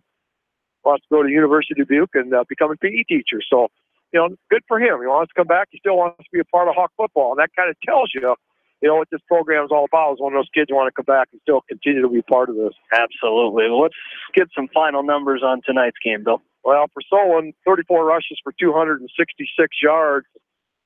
And a pretty balanced Bach with 112, Kula with 51, Harris with 77. 9 out of 10 passing, 201 yards, so 467 yards of offense tonight. But probably over half of those were all big plays, but that's what good teams do, so they just executed and did what they needed to do to win tonight. For West Delaware, 35 rushes for 160 yards, 10 out of 21 passing with 1 interception for 78 yards, 238 yards of offense tonight for the Hawks. A lot less than what they expected, but then when you get that 35-point clock going second half, things go really quick. Absolutely. Well, we get to, not sure yet if we get to make a pick for one final time here tonight, as, of course, if Cascade holds on and wins that game against Union tonight, as last check they were leading 14-7 in the fourth quarter. So hopefully not one final time tonight. If Cascade does hold on to win that ball game, we'll have to make some predictions and get them on the air before that Cascade semifinal game next Saturday at 7 o'clock. But I really don't remember what Swish's pick was. I didn't write it down. I think he said 17-16. I really don't know what he picked. It might have been 19-16. Or 17 or 19. I don't remember what he picked. So we're going to give Swish 17-16 because his doesn't really count anyway. I think that's what you said. That's what I said, but I really don't remember. It's sitting on my counter at home, so I'll have to check that to get an official number at some point. So Aaron won for the third time in a row from counting since the ones we've been counting. We didn't count the one that Swish won on the Hawkeye bye week. So Aaron gets to go first here, as Swish did pick the Hawkeyes to win. So Aaron, what do you got for tomorrow as the Buckeyes come into Kinnick Stadium? Ooh. So Swish is at 33, huh? For the Hawkeyes. Yeah, for the okay. Oh, yeah, okay. You'll be there. I'll be there. Don't know. I just think Ohio State's coming in. They're rolling right now, man. And so I'm going to take the Buckeyes, and I'm going to go. What did I say? What did I have today? 30-13. 30-13, so 43 total points. I haven't won since week 1, so Bill, you get to go next. I'm at the bottom of the totem pole. Oh, imagine that. Yeah. But what a great foundation. Yeah. Every totem pole has to have a great foundation. It sure does. And that's where I like to be, because I like to be that guy that boxes other guys in. But so far it hasn't I'm worked. sitting there thinking, 33, it is a good box job coming up here. Yeah. Well, I'm on the same thing. If that were a night game tomorrow night, I think they'd be ripe for an upset. But 2:30 in the afternoon, Ohio State's got too much on the line tomorrow night. I just think that they're really going to come out there and flex their muscles. As much as I want the Hawkeyes to win tomorrow. Oh, I am going to go.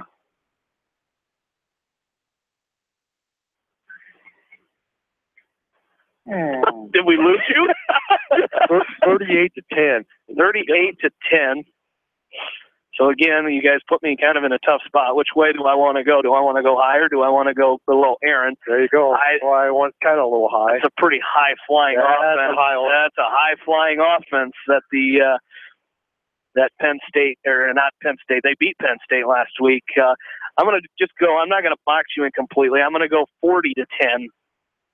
Ohio State. Not completely. I didn't want to go 39-10. I'm just going to go 40-10 and make it an even 50. So it doesn't matter what Swish's score was. I thought maybe that'd be the case. If the Hawkeyes win tomorrow, Swish will get win number 1. Bill, hopefully we talked about it a little bit tonight. Swish will be out of town if Cascade holds on to win that game. Hopefully we can get the three of us together one more time, because even though it won't be Friday night football, anytime the three of us get together and talk about football, it's always a good time. And appreciate you all season long for West Delaware football, our 11th season together doing this, and it's always a blast. And I don't care what anybody says, there's nothing better than Friday Night Lights and high school athletes, and it doesn't get any better than this, win or lose. It's still just great to be out here. Absolutely. Hopefully we get to see you next week, buddy Blaze. Hopefully, you betcha. All right, Bill Logan down on the sideline for us tonight and every night throughout the season for West Delaware football, as some final scores here, as Cascade still leading 14-7. That game in the fourth quarter. Have not heard a final on that yet, but we will have that game for you. Not live. We'll have it played back after we get off the air here tonight. So stay tuned for that. It's a thrilling game, it sounds like, in Cascade, as Cascade or Union came back and tied it with 11:37 left to go in the ball game. The Cougars battled right back and took the lead 14-7. So I tell you what, that should be a good one to listen to after our game here tonight. Xavier leading Assumption right now 44-21. That game in the fourth quarter. And Williamsburg defeating Mount Vernon tonight, reversing the score from 2 weeks ago where Mount Vernon won. Williamsburg knocks off Mount Vernon tonight, 24-14, the final. So the winner of that Cascade Union game will take on Williamsburg next Saturday in the Class 2A semifinals. And Cascade looking for their first state semifinal appearance if they win that game here tonight. Cascade, last check, leading 14-7. With 4 minutes and 19 seconds left to go in that contest. Aaron, another great season. I talked to Bill and I. This is our 11th year. You and me, this is our 10th year together. That I don't know what anniversary that is, or if we're supposed to get each other anything or not. You can take these pencils home if you want to. My trusted pencils. But I tell you what, it's always a pleasure joining you. We don't see each other enough in the off season, but I tell you what, we make up for it here in the fall with high school West Delaware football, and always a pleasure joining you and having you join me here on Friday night. Oh man, I wouldn't. My wife loves me being here on Friday nights because it gives her a chance to. I thought you were going to stop. Yeah. My wife loves me. Well, she does. Most of it. No, but she's supportive, and I appreciate that. And I just love being here with you and Bill, and just being a part of the team and watching some really, really good football. And it's fun to watch the West Delaware Hawk football team. And it's a blast, and hopefully we can keep this roll going. Well, we gotta thank all of our wives. Yeah, they become football widows during the fall. As Bill's wife Sue and my wife Nicole and your wife Rachel, always appreciate them letting us come out and hang out with the boys on Friday nights. But that's going to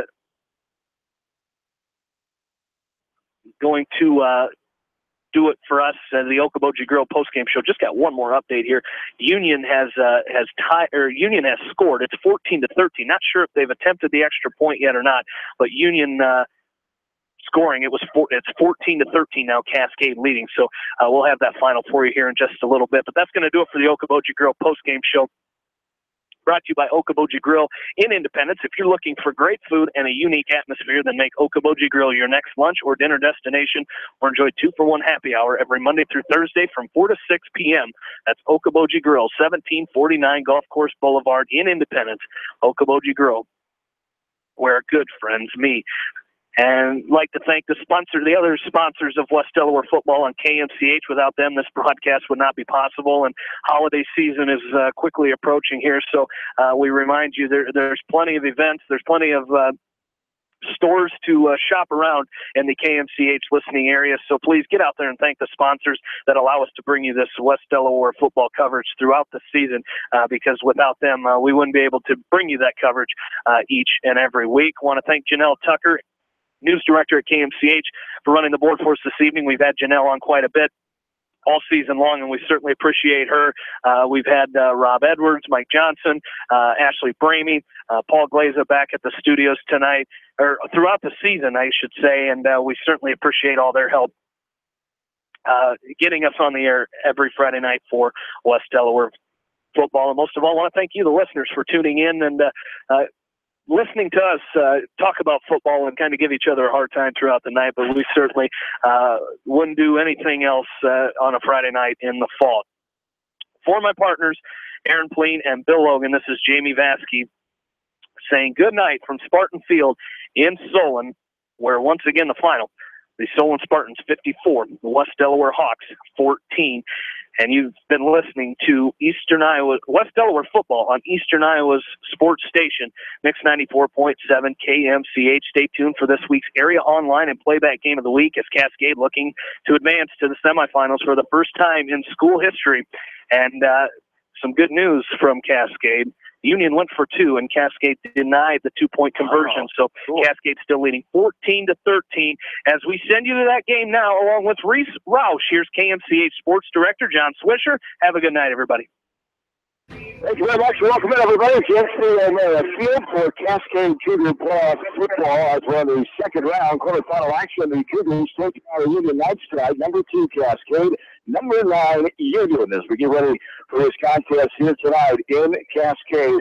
It's 10-0 Cascade, a school record, as they went 8-0 back in the 80s, but they were never 9-0 in the regular season until this year, and then they get their 10th win for the first time ever.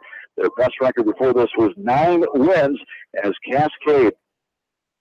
The Cougars, under the direction of head coach Tim Frank, with their 10-0 overall record, they're 7-0 District 4, as the district champs, a home record of 6-0. For the Union Knights, a team that's 7-3, they got the wild card, third place out of District 4. They were 5-2 2 weeks ago. The Cougars beat this Union team 28-21. It was a close game. Cougars able to score late in the game to seal the deal and victory and get the District 4 championship. Reese Roush, Jim Myshine joining me here tonight from James Field in Cascade. Reese, you saw that matchup 2 weeks ago with Union and Cascade. What stuck out to you in your mind of these two very good teams out of District 4? Yeah, I definitely think this one's going to be a slugfest. It's going to come down to the last minute. I think it honestly might come down to whoever has the ball last is going to pull this one out. Jim, it's a playoff football. Loser goes home. The winner moves on to the Unidome. For Cascade, for the first time ever, Union was runner-ups last year in Class 2A. They have a state title with Class 3A back in 2011. So it's always an anxious time of year, always a time of year if you got to go out and play your best football. Weather conditions not bad at all tonight compared to last week and a couple of weeks before that with the rainy and wet conditions. So nice weather out here, and should be a night for football. Yeah, it's a perfect night, really, for football. Wind's gone down, and looking forward to a good, close battle. As the weather conditions here right 40 degrees, it feels like temperature 32, as winds lightly out of the east at 7 miles per hour. As the introductions continuing here and the coin toss taking place right now, we've already had the national anthem played by the Cascade Marching Band. As Chris Meineke crew out of Pocota as Union is on the toss, they will receive to start this ball game going left to right as we still have a few moments here before we get this one underway. 2005, his first year at Cascade, 15th season here at the helm of the Cougars, 8 playoffs for Coach Frank as 08, 09, 11, 12, 13, 14, 15, this last year, and back in it this year, the Marion High School graduate of 1991. He was a co-college grad of 1995, where he played 4 years of football and 2 years of basketball. He was a Coconut Valley assistant coach. He ran the offensive coordinator for Coach Greg Drew at the time, 1996 to 2005, as Frank is a Naperville, Illinois native. Of course, that is a Chicago suburb. For the Union Knights, Joe Hadachek has been at Union since 2007, 11th season for Coach Hadachek, a record of 86 and 33. He was actually at Buena Vista, head coach in Storm Lake for the Beavers from 96 to 99. He had a 23 and 17 record there. Before that, he was a great offensive coordinator, graduate assistant from 86 to 95. Graduated from VNI in 1985 as he played at Central Football for 1 year, Letterman in 1982. He's also a 1982 graduate of Dysart Geneseo High School, which closed and combined with the Port City Union to form Union back in 1988. He has been named a district coach of the year in 12 and 14, and he was a 3A coach of the year in 2011, as that was the year they won the Class 3A championship. I want to thank our fine sponsor tonight, Monticello Sports. Todd, Kevin, Brett, Denny, and the gang at Monticello Sports. Appreciate their support as always as they're along for the Cascade Cougar